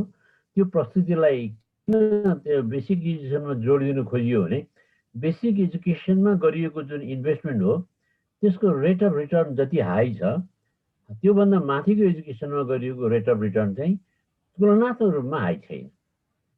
त्यसैले गर्दाखेरि बेसिक एजुकेसन अथवा फन्डामेन्टल स्किल्सहरू, कोर एरियाजहरू, कोर स्किल्सहरूमा लगानी बढ्नु पर्यो अबको शिक्षाको नीतिको कुराहरू गर्ने बित्तिकै हैन। त्यसले गर्दाखेरि बेसिक एजुकेसन फन्डामेन्टल एजुकेसन हो र त्यसले फन्डामेन्टल निड्सहरूलाई एड्रेस गर्नु पर्यो। र फन्डामेन्टल निड्स भन्ने बित्तिकै हामीले चाहिँ खास गरेर 20th सेन्चुरीमा प्रवेश गरिसकेपछि फेरि हाम्रो 4वटा आरको हामी जोड दिने गरेका छौँ। किनभने education is lace and less in human, के अरे lace and less in human हो। ह्युमन हो कि के हो? ह्युमन होइन। तर education is being lace and lace human. यो कम मानवीयताप्रति अलिक संवेदनशीलता होइन कम हुँदै गयो कि हाम्रो शिक्षा पद्धतिमा। यहाँको मात्रै कुरा होइन, अरू देशको पनि, विदेश विश्वहरूको पनि। त्यसो भएकोमा चाहिँ यी 4वटा कुराहरू थपिनु पर्यो 21st सेन्चुरीको एजुकेसनको हामीले कुरा गर्दाखेरि, गन्तव्य गर्दाखेरि। भनेको एउटा चाहिँ के हो भने जस्तो अहिले यो डाउन ट्रोडनको कुरा, डिसएडभान्टेजको कुराहरू, भलनरेबल होइन कम्युनिटीको कुराहरू हामी गर्छौँ। र 21st सेन्चुरी भनेको अब साहित्यमा त यहाँलाई भनिराख्नु परेन मैले, यो चाहिँ सबल्टर्न होइन एज हो। अबको 21st सेन्चुरी भनेको दलित पीडित होइन जो चाहिँ बहिष्कृत छन्, जो बहिष्करण परेका छन्, तिनीहरूको युग हो। अब राजा महाराजा ठुला धनाढ्य आदि त्यति कुरो मात्रै होइन। हुन त अहिले कोभिडको कुराबाट त्यो स्पष्ट देखियो होइन, जसको हातमा पैसा छ उसले चाँडै सुई पाउँछ होइन, इन्जेक्सन पाउँछ, त्यो त देखियो होइन। तर त्यो साथसाथै अब यो फिलोसफिकली भन्दाखेरि अबको 21st सेन्चुरी भनेको के रहेछ त भन्नुहुन्छ भने यो सबल्टर्न कल्चरलाई होइन जति तपाईँले इन्भेस्टिगेट गर्नुभयो, रिसर्च गर्नुभयो, खोज्नुभयो, खोज तलास गर्नुभयो, अनएक्सप्लोर्ड एरियाहरूलाई चाहिँ बाहिर ल्याउनु भयो र त्यसबाट हामीले धेरै कुराहरू नसिकेका रहेछौँ पहिला, र अब सिकिनु पर्यो ती कुराहरू। त्यसबाट सिकाइ बढी हुनु पर्यो। अब राजा महाराजाको कथाहरू हामीले धेरै सिक्यौँ र त्यसबाट खासै खालको तात्विक परिवर्तनहरू चाहिँ भएन। अब यी कथाहरू सिक्यो भने हाम्रो शिक्षा पद्धतिमा यी कुराहरू, यी मुद्दाहरूले प्रवेश पायो भने सायद हाम्रो शिक्षा पद्धति अलिक फरक हुन्छ कि परम्परागत जुन लिगमा हिँडिरहेको थियो त्यसमा युटर्न गर्नुपर्छ भनेर डाक्टर गौतमले भनिसक्नुभयो। त्यो युटर्न गर्ने भनेको त यसरी पो गर्नुपर्ने रहेछ कि भन्ने एउटा नयाँ वेभ होइन यसरी आएको छ। साहित्यमा प्रवेश गरिसकेको छ त्यो, र बिस्तारै यो हाम्रो सोसल साइन्समा प्रवेश गरिरहेको छ, र एजुकेसनमा प्रवेश गर्न बाँकी छ। एजुकेसनमा प्रवेश जुन बेलामा हुन्छ जुन यो 4A एप्रोचको होइन सम्पूर्णतालाई हामीले एकदम हृदयङ्गम गर्छौँ होइन। त्यसैले गर्दाखेरि यो जुन मास फ्रेन्डली र एज फ्रेन्डली भन्ने जुन मुद्दा छ त्यो मुद्दालाई चाहिँ 21औं शताब्दीको पूर्वार्धमा हामीहरू पसिसकेपछि हामीले त्यो मुद्दालाई चाहिँ सम्बोधन गर्नुपर्ने छ। उच्च शिक्षा जनमैत्री होइन रहेछ, माध्यमिक शिक्षा चाहिँ जनमैत्री रहेछ। यो दुईटा कुराहरू होइन। अब हामीले इन राइटिङ हाम्रो शिक्षा नीतिले यस्तो हुनुपर्छ त भनेको छैन, तर यो चाहिँ अभ्यासमा यस्तो देखियो। त्यसो कारण चाहिँ higher education should stand for those who deserve it होइन, डिजर्भिङ स्टुडेन्टको लागि मात्रै रहेछ कि हो होइन। किनभने अहिले हामीले अनइम्प्लोइड जुन ह्युमन रिसोर्स क्रिएट गरिरहेको छौँ, प्रड्युस गरिरहेको छौँ, यो यसैको फल हो है। त्यसैले गर्दाखेरि अब हामीले एउटा 21st सेन्चुरी एजुकेसनको डिसिसन गर्दाखेरि हामीले एजुकेसन सिस्टमलाई एउटा स्कुल एजुकेसन र अर्को हायर एजुकेसन दुई तरिकाबाट हेर्नुपर्ने छ। स्कुल एजुकेसन होइन एउटा अकाट्य तथ्य हो, त्यसो भएकोलाई सुड बी फर अल र most probably be compulsory to होइन अप टु ग्रेड 12।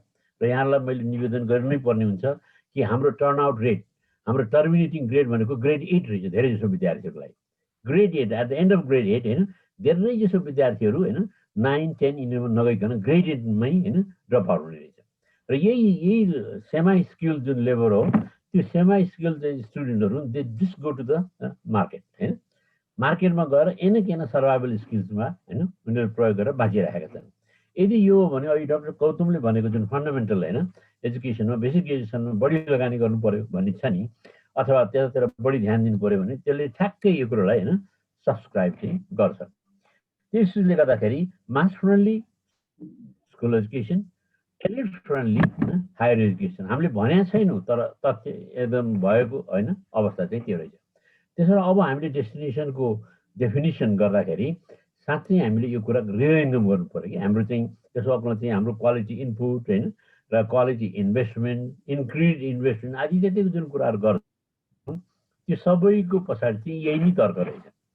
अब यो भनिसकेपछि हामीले मास फ्रेन्डली अथवा एलिट फ्रेन्डली हाम्रो हायर एजुकेसन कुन हुनुपर्ने त भन्ने कुरा हृदयङ्गमै गरिसक्यौँ नभने पनि बुझियो अभ्यासले व्यवहारले यी कुराहरू सबै देखाइसक्यो। अब पाठ्यक्रमको कुरा गरौँ। पाठ्यक्रमको कुरा गर्दाखेरि म एउटा इन्ट्रेस्टिङ कुरा यहाँलाई निवेदन गर्छु र त्यो पाठ्यक्रमको कुरा के रहेछ त भन्नुहुन्छ भने धेरै परम्परागत रूपमा पाठ्यक्रमको सुरुवात चाहिँ कसरी भएछ भने परम्परागत रूपमा त्यतिखेरको होइन धेरै वर्ष अगाडि लामा लामा दारा भएका चाहिँ बाघहरू थिए र ती बाघहरूले खोलामा भएका माछाहरू त्यही दाराले होइन टोकेर समाउँथे र तिनीहरूको करिकुलम के थियो भने दाँतलाई कसरी तिखारेर ती माछा समाउने होइन काममा प्रयोग गर्ने र सर्भाइभल चाहिँ कसरी गर्ने कसरी आफू बाँच्न सक्ने होइन र त्यहीँबाट बाघहरूको यो प्रयोग भएको देखिएपछि त त्यो बेलाका एजुकेसनिस्टहरूले के भन्यो भने अबको करिकुलम भनेको त सेबर ट्रुथ करिकुलम हुनुपर्ने रहेछ भन्यो।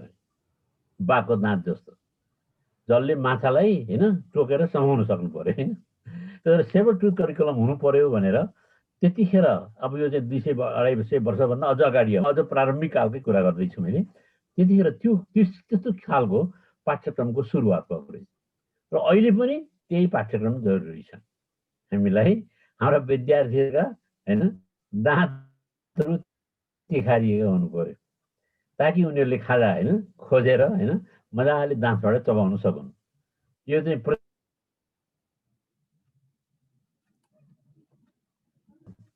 पाठ्यक्रमको बारेमा मैले जिल्ला सरले जुन प्रश्न राख्नु भएको थियो प्यारामिटर त्यसको एन्सर मैले यति मात्रै निवेदन गरेँ। हामीले परम्परागत रूपमा लिटरेसी स्किल भन्यौँ 3R भन्यौँ होइन त्यसपछि 7R स्किलमा गयौँ र 7R स्किलले पनि पुगेन। अहिले 7R स्किलमा एउटा अर्को आर पनि थपियो यो चाहिँ खास गरेर चाहिँ डिजिटल होइन टेक्नोलोजीको थपियो। अहिले 8Rहरू 8वटा स्किल्सहरू जो अहिले फन्डामेन्टल अहिले 5वटा उहाँले भन्नुभयो होइन यसमा अहिले 8वटा स्किल्सहरू चाहिँ थपिनु पर्यो। त्यो थपिनु पर्यो भनेपछि तिनै 8वटा स्किल्सहरूलाई सम्बोधन गर्ने खालको कन्टेन्ट अहिले कन्टेन्टको कुरा पनि गरिएको छ। त्यो कन्टेन्ट चाहिँ 8वटा स्किल्सहरूलाई सम्बोधन गर्ने कुरा हो। 3R त यहाँलाई थाहै छ। 4R मैले के भने चाहिँ एउटा राइट्सको कुरा अर्को रिलेसन्सको कुरा अर्को रेस्पोन्सिबिलिटीको कुरा र अर्को रेस्पोन्सिभनेसको कुरा यी 4वटा स्किल अथवा लिटरेसी स्किलै भनौँ होइन र पहिले परम्परागत रूपमा सयौँ वर्षदेखि हामीले मान्दै आएका चाहिँ 3Rsहरू रिडिङ राइटिङ एन्ड अर्थमेटिक होइन यी 7वटा स्किल्सहरू हुनु पर्यो भनेर 20th सेन्चुरी 20औं शताब्दीको अन्त्यसम्ममा जोड दियो। 21st सेन्चुरीमा प्रवेश गरिसकेपछि अब डिजिटल होइन स्किल पनि हुनु पर्यो भनेर 21st सेन्चुरीको पूर्वार्धमै अर्को आर पनि थपियो। त्यसो अब हामीसँग 8वटा आरहरूलाई सम्बोधन गर्ने खालको करिकुलर कन्टेन्ट चाहिँ चाहियो। यो करिकुलर कन्टेन्टले हामीलाई चाहिँ के गर्नु हामीलाई चाहिँ भनौँ न खास गरेर सिकाउँछ त रहेछ त भन्नुहुन्छ भने यो 21st सेन्चुरी स्किल्सको अहिले कुराहरू गरियो प्रब्लम बेस्ड लर्निङको कुरा गरियो लर्निङ म्यानेजमेन्ट सिस्टमको कुरा गरियो होइन र विद्यार्थीहरूलाई कसरी प्रेरित गर्ने र उनीहरूको सिकाइलाई चाहिँ मिनिङफुल कसरी बनाउने भन्ने कुरा पनि डाक्टर गौतमले गर्नुभयो। त्यो कुराहरूको सम्बोधन हामीले अब दिने जुन 21st सेन्चुरी स्किल्सहरू छन् ती स्किल्सहरूमा यी कुराहरू इन्टिग्रेटेड रूपमा आउनु पर्यो एकीकृत रूपमा आउनु पर्यो। त्यो एकीकृत रूपमा आएन भने फेरि तिनको कम्पार्टमेन्टलाइजेसन अलग थलग अस्तित्व हामीले स्वीकार गऱ्यौँ भने फेरि हामीलाई चाहिँ अप्ठ्यारो हुन्छ। जस्तो यहाँलाई थाहै छ हावर्ड गार्डनरले होइन मल्टिपल इन्टेलिजेन्सको कुरा गर्नुभएको थियो र हाम्रो एसेसमेन्ट अहिले चाहिँ डाक्टर गौतमले भन्नुभयो एसेसमेन्टले एउटा टाइपको इन्टेलिजेन्सलाई मात्र नाप्नु भएन, मापन गर्नु भएन। सबै खालको विद्यार्थीमा जुन किसिमको इन्टेलिजेन्स छ सबै खालको इन्टेलिजेन्सहरू जान्नु पर्यो। लो लेभल थिङ्किङबाट हाई लेभल थिङ्किङसम्मको कुराहरूलाई चाहिँ एसेस गर्नु पर्यो। एसेसमेन्टको कुराहरू अघि डाक्टर गौतमले भनिसक्नु भएको छ। त्यसरी करिकुलमले अब सेभर ट्रुथ करिकुलम चाहियो र त्यो सेभर ट्रुथ करिकुलमले 21st सेन्चुरीका स्किल्सहरू जुन जुन स्किलहरू लिस्ट आउट गरिएको छ त्यो स्किलहरूलाई चाहिँ तिखार्नु पर्यो, सार्पन गर्नु पर्यो र त्यो तिखारिसकेपछि अनि हाम्रो करिकुलम जहिले पनि आउटकम बेस्ड हुन पुग्दछ र हाम्रो विद्यार्थीहरूको जुन लर्निङ आउटकम छ अथवा सिकाइ उपलब्धि छ त्यो सिकाइ उपलब्धिको मापन अनि बल्ल वस्तुगत रूपमा गर्न सकिन्छ।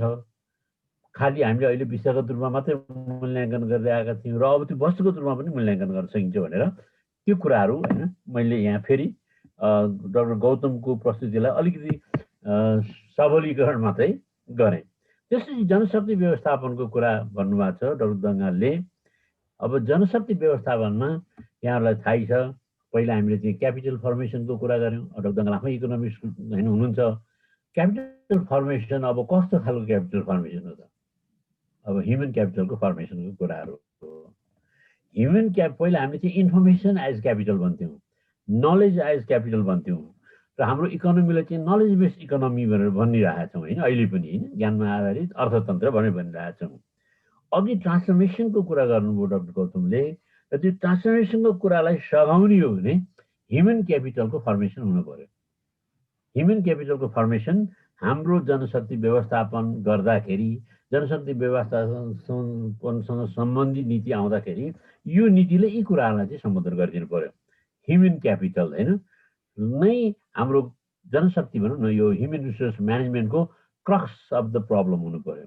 त्यो भन्नुको मतलब पनि at the core of human होइन माने ह्युमन रिसोर्स म्यानेजमेन्ट के हुनु पर्यो भने यो ह्युमन क्यापिटल फर्मेसन चाहिँ should work as a guiding होइन principle to develop the required होइन ह्युमन रिसोर्सेस। यो चाहिँ अवश्य पनि हुनु पर्यो र जसले ट्रान्सफर्मेसनलाई चाहिँ सघाउँछ।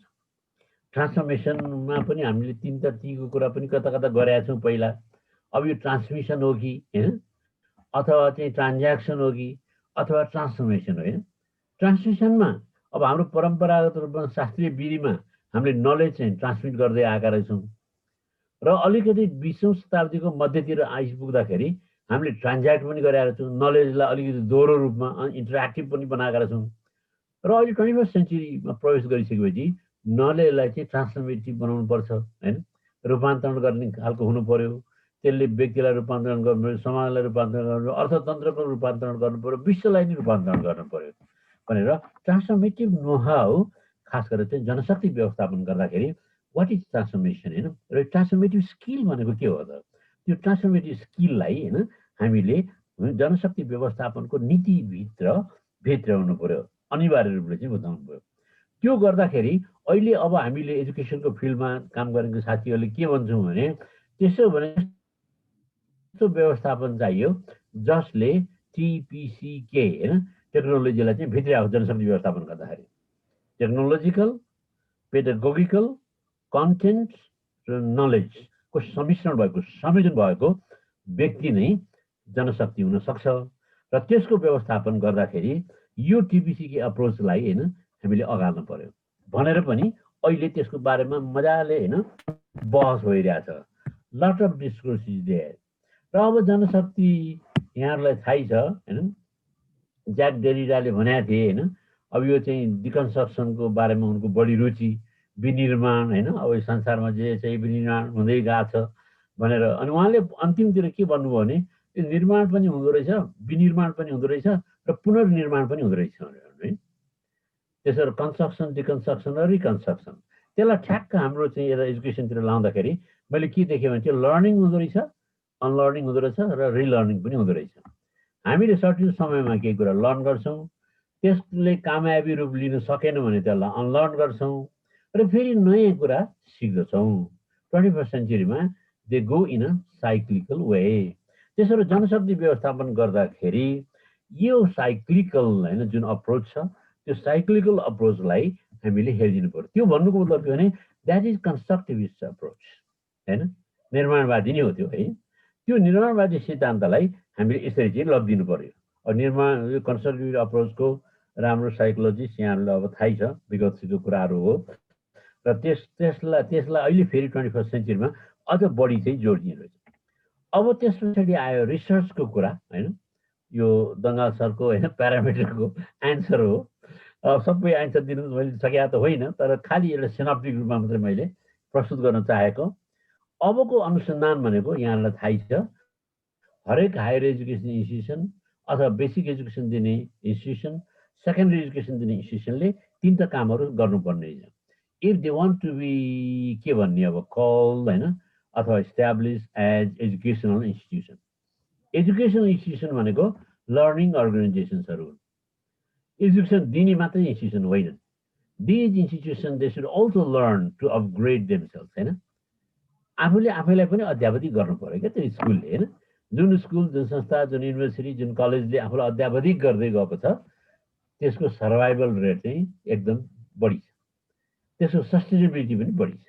त्यसैले हेर्दाखेरि अब यो भनौँ न हाम्रो रिसर्चको कुराहरू हामीले जो गरिरहेछौँ त्यो रिसर्चको कुराहरू गर्दाखेरि of course teaching is there, research is there, publication is there, त्यो मात्रै भएर हुँदो रहेछ। Dissemination should also be there.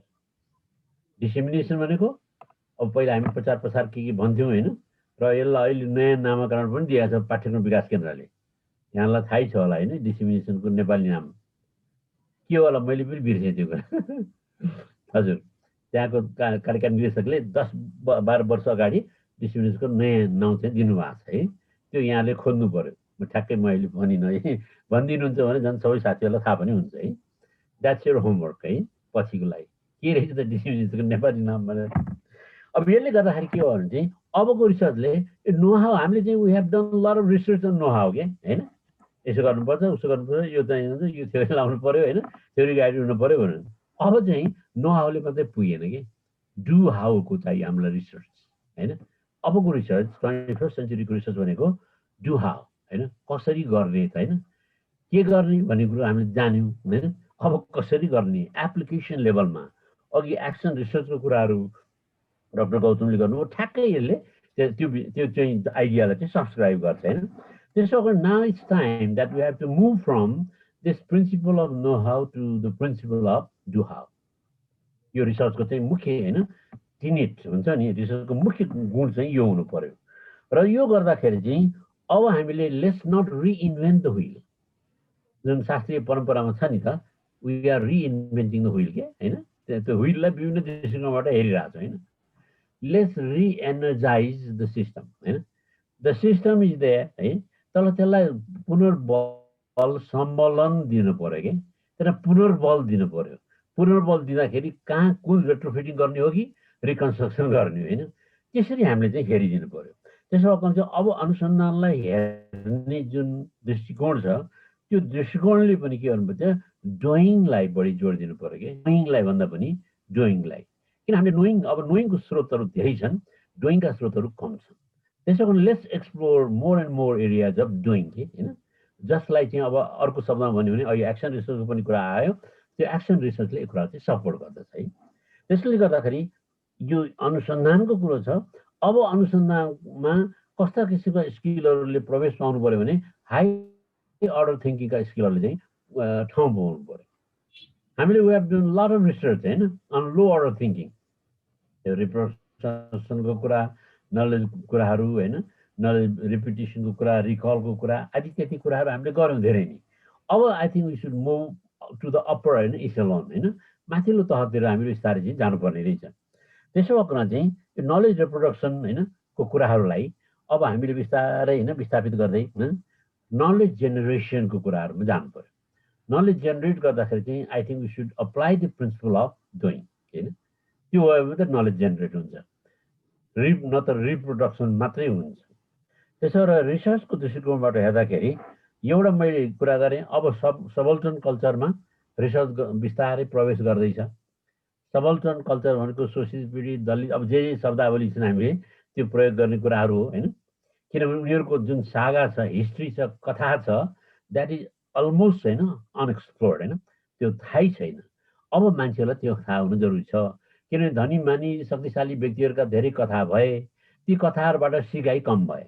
त्यसले गर्दाखेरि सिकाइ बढी हुने वर्ग भनेको यो रहेछ र त्यसमा कथाहरू बढी छन् र हाम्रो लाइफलाई वाइड, अहिले हामीले कभरेज एकदम वाइड हुनुपर्छ, कन्टेन्ट विशाल हुनुपर्छ भनेर डाक्टर साहबले भन्नुभयो। त्यो कन्टेन्टभित्र यी कुराहरू पस्नु पर्यो। अब यो this is a bit philosophical, होइन, अलिकति फिलोसफिकल जस्तो लाग्छ, मलाई पनि त्यस्तो लागिरहेछ। र अब अन्तिम प्रश्न जुन डाक्टर साहब थियो दङ्गाल सरको, होइन, यो के थियो भने यो पेपरलेस शिक्षा भनेर भन्नुभएको थियो। पेपरलेस शिक्षाको बारेमा यो मूलत के हो भने अहिले यहाँलाई थाहै छ डिजिटल नेपाल भन्ने होइन एउटा अभियान पनि चलेको छ र तर त्यो अभियानले चाहिँ साइबर लडाका भन्ने छ नि, अहिले साइबर के अरे सैन्य हो के हो, त्यो साइबर सैन्यको चाहिँ उत्पादन नगरोस् है।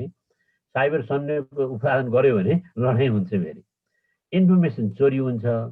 त्यो इन्फर्मेसन डजन्ट, होइन, हामी is not use for building the nation, होइन, नेसन बिल्डिङमा इन्फर्मेसन युज हुने भनेको हो कि यो पेपरलेस शिक्षा भनेको, भनौँ न, नेसन बिल्डिङमा डिजिटलाइज टेक्नोलोजी त्यो चाहिँ त्यसमा प्रयोग होस् भन्ने कुरा मात्रै हो।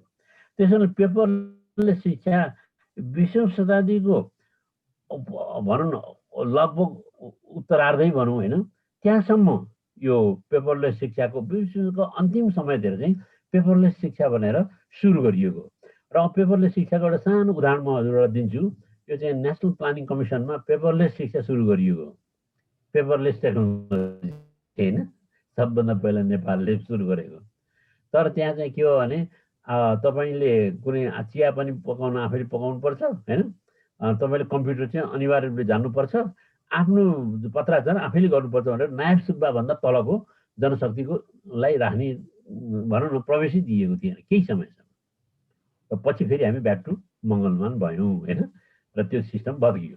त्यसले गर्दाखेरि पेपरलेस शिक्षाले दुई तिनवटा कुराहरू रहेछ। एउटा प्रकृतिको दोहनलाई रोक्दो रहेछ, होइन, जुन पेपरका आदि कुराहरू हो त्यो दोहनलाई चाहिँ रोक्दो रहेछ। र अर्को के छ भने टेक्नोलोजीलाई हाम्रो दैनिकीमा, होइन, दैनिकीको एउटा अङ्ग बनाइदो रहेछ। टेक्नोलोजीलाई चाहिँ दैनिकीको अङ्ग बनाइदो रहेछ। तर दैनिकीको अङ्ग टेक्नोलोजीलाई, होइन, बनाउने, त्यसलाई भित्र्याउने हो भने त फेरि हामीले चाहिँ टेक्नोलोजी ड्रिभन हुने चाहिँ होइन, टेक्नोलोजी डोमिनेन्ट एजुकेसन हुनुपर्छ भन्ने पनि होइन। तर दैनिकीलाई सहज रूपमा, होइन, सुगम रूपमा चलाउनु पर्यो नि त। त्यो चलाउनुको लागि यसले it should work as an aid, होइन, एउटा सहायकको रूपमा यसले काम गरिदिनु पर्यो। यो मालिक हुनु भएन, होइन। अब न त अब यो तैँले भन्नुभयो यो एआई साई आदि इत्यादि कुराहरू भयो, आर्टिफिसियल इन्टेलिजेन्स कुराहरू आए, अब यो स्किल चाहिँ, होइन, अब युजलेस हुने भयो केही वर्षपछि भन्ने कुराहरू आए। तर त्यो एआई आर्टिफिसियल इन्टेलिजेन्स जन्माउने पनि मान्छे हो नि त, होइन, त्यसलाई त्यो स्किल दिएको पनि त एजुकेसनले हो नि त, होइन। त्यसैले यो एजुकेसनलाई टेक्नोलोजीले रिप्लेस गरोस् भने होइन, technology should work as an aid, होइन, है, टु द लिभिङ स्टाइल, है, daily living, daily life of the person, होइन। अब यो पर्सन भनेको हामी एजुकेसनमा काम गर्ने धेरै मान्छेहरू हौँ। त्यसले गर्दाखेरि यो डेली लिभिङ स्किल्सको एउटा, होइन, अविभाज्य अङ्गको रूपमा डिजिटल नेपाल आइरहेको, होइन, त्यो प्रसङ्ग त्यही हो, त्यसको फिलोसफिकल ब्याकग्राउन्ड पनि त्यही हो। त्यसले गर्दाखेरि टेक्नोलोजी डोमिनेसन नहोस्, होइन, तर टेक्नोलोजी चाहिँ should work as an aid, होइन। त्यसले पेपरलेस जुन शिक्षा भनेर डाक्टर दङ्गालले त्यो राखिदिनु भयो, त्यो पेपरलेस शिक्षा भन्ने बित्तिकै एउटा चाहिँ यो नेचरतिर सिधै यसको सम्बन्ध भयो र दोस्रो कुरा चाहिँ हाम्रो दैनिकीसँग सम्बन्धित। र हाम्रो दैनिक, अब मैले यहाँलाई भन्नै पर्ने हुन्छ, हाम्रो यहाँको कम्प्युटरमा बिई गर्नुभएको साथीहरू बाहिर डेभलप कन्ट्रीहरूमा जाँदाखेरि, होइन, उहाँहरू चाहिँ लेमेन जस्तो हुनुहुँदो रहेछ टेक्नोलोजीको कुरा गर्दाखेरि, होइन, किन उहाँहरूले चाहिँ स्कुलदेखि कम्प्युटर चलाएर आउनु भएको छ, होइन। अब हाम्रो चाहिँ यहाँ साथीहरूलाई चाहिँ कम्प्युटर साइन्स नै पढ्नुपर्छ भनेर कम्प्युटर साइन्स नलिन्जेलसम्म चाहिँ उहाँहरू टेक्निसियन हुनुहुन्न। त्यसो हुँदा चाहिँ टेक्नोलोजीले हाम्रो जीवनमा चाहेर पनि नचाहेर पनि प्रवेश गरिसकेका छ र त्यसलाई हामीले आत्मसात गर्नुपर्ने हुन्छ।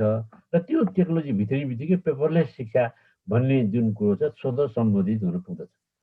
मैले जानेर नजानेर भए पनि यति कुराहरू यहाँलाई निवेदन गरेँ, होइन। र मैले चाहिँ मेरो आफ्नो अनुभवमा यो 21st सेन्चुरीको एजुकेसन सिस्टमको डेस्टिनेसन, गन्तव्य कता हुन्छ नि, गन्तव्य त धेरै टाढा छ, किन 21st सेन्चुरी सिधिएपछि फेरि 22nd सेन्चुरी आउँछ। गन्तव्य त कस्तो हो भने चाहिँ सीमाहीन हो होइन, सीमाहीन हो। तर लामो बाटो जानु छ भने सँगै जाउँ भन्ने एउटा चाइनिज उखान रहेछ नि त, अफ्रिकन उखान रहेछ होइन। यदि तपाईँ लामो बाटो जानुहुन्छ भने बिस्तारै हिँड्नुहोस् होइन, सँगै हिँड्नुहोस् होइन। छोटो बाटो हुनुहुन्छ भने एक्लै दौडे पनि केही हुँदैन भन्ने रहेछ कि। अब यो गन्तव्य भनेको लामो बाटो। लामो बाटो भनेपछि अहिले कोअर्डिनेसन कोलाबोरेसनको कुरा डाक्टर गौतमले गर्नुभयो होइन। यी कुराहरूलाई पनि हामीले कोलाबोरेटिभली चाहिँ अगाडि लानुपर्ने हुन्छ। हस्, मैले 21st सेन्चुरीको डेस्टिनेसन कता हुनुपर्ने, यो शिक्षा कतातिर जानुपर्ने, सरको क्वेसनको उत्तर मात्रै ब्रिफली मैले होइन दिएको। अब यसले यही सेसनमा सबै कुराहरू होइन प्रस्तुत गर्न पनि सकिँदैन, तर सूक्ष्म रूपमा मैले जे बुझेँ त्यो बुझेको कुरा यहाँहरूमाथि होइन यहाँहरूसँग होइन सेयर गरेँ। अवसरको लागि धेरै धेरै धन्यवाद। हस्, नमस्कार। हस्, धन्यवाद। नमस्कार सर। बासु सरलाई धेरै कुराहरू आए छोटो समयमा। सुरुवात हो सर, यसलाई हामी अगाडि बढाउनेछौँ सरहरूकै सहकार्यमा। त्यस प्रस्तुतिकरणको लागि सरलाई मैले विशेष धन्यवाद दिएँ। र अब यसपछि दोस्रो चरणको कार्यक्रम अन्तर्गत अब सहभागी साथीहरूबाट केही जिज्ञासा र आफ्ना कुराहरू मैले लिनेछु। त्यसको लागि सबैभन्दा पहिला मैले चाहिँ यो वाइपी आचार्य सर जो शिक्षा मन्त्रालयबाट हुनुहुन्छ, मैले वाइपी आचार्य सरलाई आफ्ना केही जिज्ञासाहरू र आफ्ना केही कुराहरू भए राखिदिनु हुन मैले अनुरोध गरेँ। र विशेष गरेर नीतिका विषयमा रहेर मैले यहाँ 4-5वटा शीर्षकहरू राखेँ, एकैचोटि धेरै भए। अब योलाई चाहिँ अब भोलिका दिनहरूमा पनि सरहरूले सुरुवात गरिदिनु भएको छ, धेरै कुराहरू उठाइदिनु भएको छ। यसलाई कन्टिन्यू गर्दै एउटा दुईटामा दिनको एउटा दुईटाको दरले गर्दै मैले कति सक्छु यसलाई कन्टिन्यू गर्नेछु। त्यसमा अब यो अहिले साथीहरूलाई लिँदाखेरि चाहिँ जुन जिज्ञासा राख्ने कुराहरू र अथवा आफ्ना केही कुरा राख्ने कुरामा चाहिँ मैले एउटा गरेर मात्रै सरहरूलाई लिनेछु। त्यसले गर्दाखेरि यो शिक्षाको यो नीतिको बारेमा चाहिँ वाइपी आचार्य सरलाई आफ्ना जिज्ञासाहरू र अन्य केही कुराहरू भएदेखि राखिदिनु हुनको लागि मैले वाइपी आचार्य सरलाई अनुरोध गरेँ। सर अनम्युट गर्नु होला, मैले यताबाट अनम्युट गरिदिइसकेको छु सरलाई। वाइपी आचार्य सर। बालकृष्ण सरको पनि छ है सर? यहाँ बालकृष्ण सरको पनि हात उठाएको देखेँ मैले। हुन्छ, यहाँ म क्रमैसँग लान्छु सर।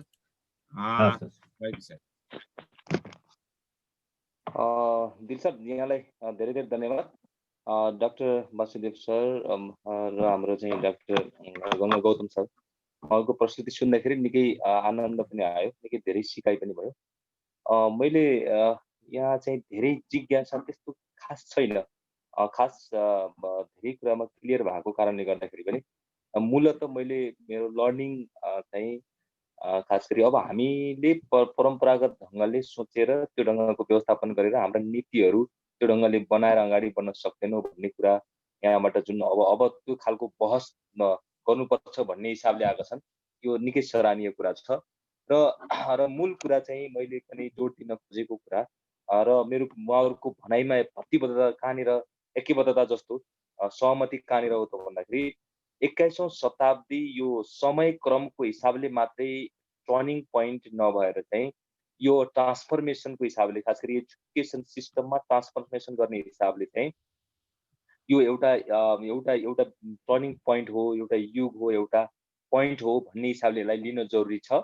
र अबका हाम्रा नीति नियमहरू बनाउने सन्दर्भमा प्याचवर्क हिसाबले, टालटुल हिसाबले गरेर हुनेवाला छैन। यो ट्रान्सफर्मेटिभ हिसाबले रेडिकल चेन्ज गर्न जरुरी छ भन्ने कुरामा चाहिँ मैले पनि सहमति राख्न खोजेँ। र अर्को मूल विषय चाहिँ कस्तो देखिँदो रहेछ भन्दाखेरि यो जति पनि चेन्ज छ यो चेन्जलाई इनोभेसनले डोराइरहँदो रहेछ। इनोभेसन गर्ने भनेको सिम्पली हेर्नु भने मानिसले नै गर्ने हो।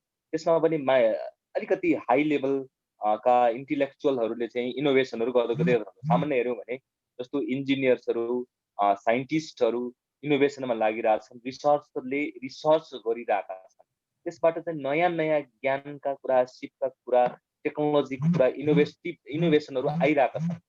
तर तारतम्यता कहाँनिर मिल्न सकिरहेको देख्दैनौँ भन्दाखेरि यी चाहिँ जो इनोभेटर्सहरू जो छ यो चाहिँ यो अनपेसेन्ट हुँदो रहेछ। यिनीहरू चाहिँ कहिले पनि अथकित हिसाबले लागिरहँदो रहेछन्।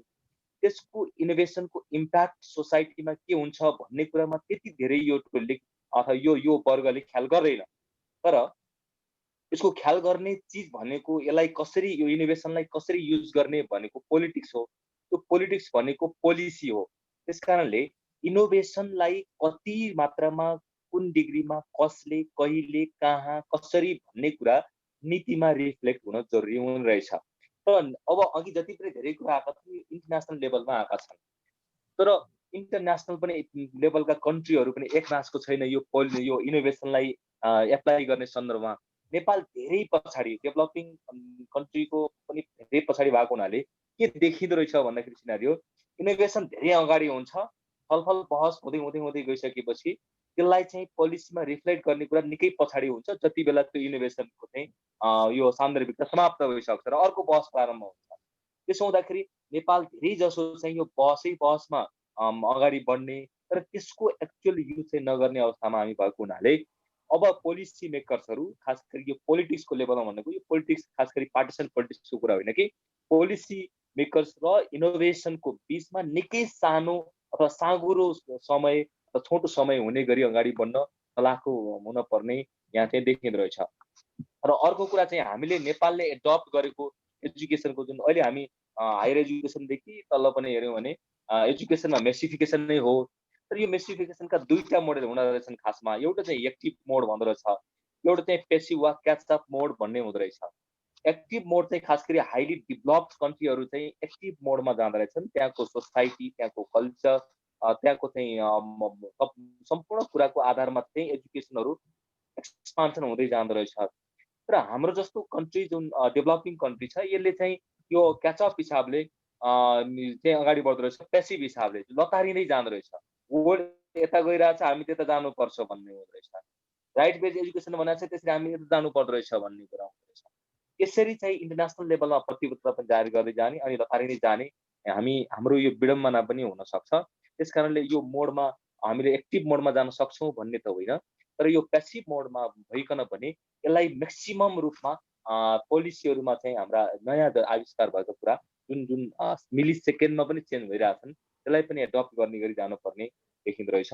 र अर्को चाहिँ मैले निकै मजा लागेको कुरा कहाँनिर हो भन्दाखेरि सरहरूले प्रेजेन्ट गर्दाखेरि जस्तो अहिलेको ठुलो इस्यु चाहिँ स्ट्यान्डर्डाइजेसन भर्सेस इन्डिभिजुअलाइजेसन नै हो।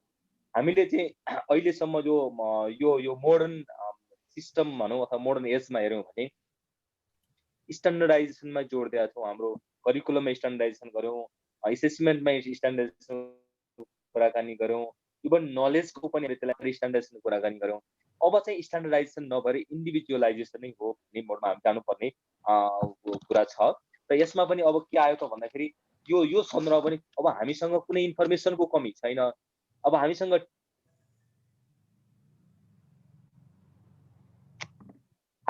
टिचरको पनि कुनै कमी छैन। तर मात्रै कुरा के भयो त भन्दाखेरि अब लर्निङ इन्डिभिजुअल भइसक्यो भनेपछि चुनौती छ। हामीसँग जति इन्फर्मेसन चाहिन्छ हामीसँग गुगलमा छ अथवा अरू सब डिजिटल उसमा छ, त्यसलाई हामीले लिन सक्ने भयौँ। तर मूल कुरा चाहिँ त्यहाँ भएका इन्फर्मेसन हाम्रो लागि कति उपयोगी हुन्, त्यो व्यक्तिका लागि कति उपयोगी हुन्, त्यो सोसाइटीका लागि कति उपयोगी हुन्, त्यो नेसनका लागि कति उपयोगी हुन्, र इन्टरनेसनल लेभलमा कति कम्पिटेन्ट खालका हुन् भनेर ती इन्फर्मेसनहरूलाई चाहिँ चुज गर्ने र इन्डिभिजुअली त्यसलाई चाहिँ अलिक प्राग्मेटिक हिसाबले युज गर्ने ढङ्गको मोडबाट चाहिँ हामी अगाडि बढ्न सक्नुपर्ने देखिँदो रहेछ।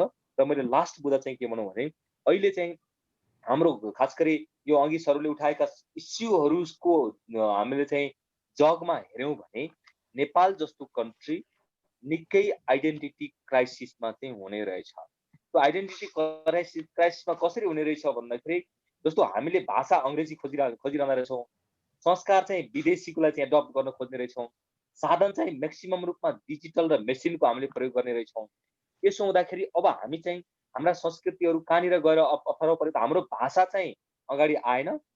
अर्को कुरा हाम्रो संस्कृतिलाईबाट हामीले चाहिँ आफै प्रयोग गर्दा लघुताभास क्रिएट हुने, अर्काको संस्कृति चाहिँ प्रयोग गर्न खोज्ने गर्दाखेरि संस्कृति एकातिर लोप हुने कुरा। अर्को कुरा चाहिँ जब हामी डिजिटलमा गइसकेपछि भइदियो कस्तो देखियो भन्दाखेरि हाम्रो लर्निङ अथवा हाम्रो चाहिँ संस्कार ट्रान्सफर हुने भनेको त घर परिवारबाट हो, आफन्तहरूबाट हो, आफूभन्दा ठुला परिवारबाट हो। तर घर परिवारमा चाहिँ आफन्त ठुला बडा परिवारसँग चाहिँ इन्ट्राक्सन निकै कम हुने, जसले गर्दा परिवारबाट त्यो कल्चर चाहिँ ट्रान्सफर हुने सम्भावना निकै कम हुने भयो। बालबालिकाहरू चाहिँ मोबाइलमा, कम्प्युटरमा, गुगलमा झुन्डिरहेछन्। तर त्यो डिजिटल वर्ल्डमा खास गरी गुगल जस्ता बिग डेटा सेन्टरहरूमा चाहिँ नेपालका कल्चरहरू त्यहाँ चाहिँ अपलोड गर्ने कुरा हामीले त्यहाँसम्म जान सकेका रहेनछौँ। हामीले सिम्पल उदाहरण हेऱ्यौँ भने पनि हामीलाई बालबालिकाले कार्टुन हेर्न खोज्यो भने कि त अङ्ग्रेजी भाषाको हेर्नुपर्छ कि त हिन्दीको कुरा हेर्न पर्ने भयो। त्यसो हुँदाखेरि अब हाम्रो आइडेन्टिटी, हाम्रो कल्चर, हाम्रा सभ्यताहरू चाहिँ बालबालिकाहरूमा ट्रान्सफर हुने सम्भावना चाहिँ निकै कम भएर जाने अवस्था देखियो। त्यही भएर पनि होला अहिले चाहिँ यो 1-2टा कन्ट्रीको हामीले हेऱ्यौँ भने ब्याक टु बेसिस जस्तो देखिँदो रहेछ।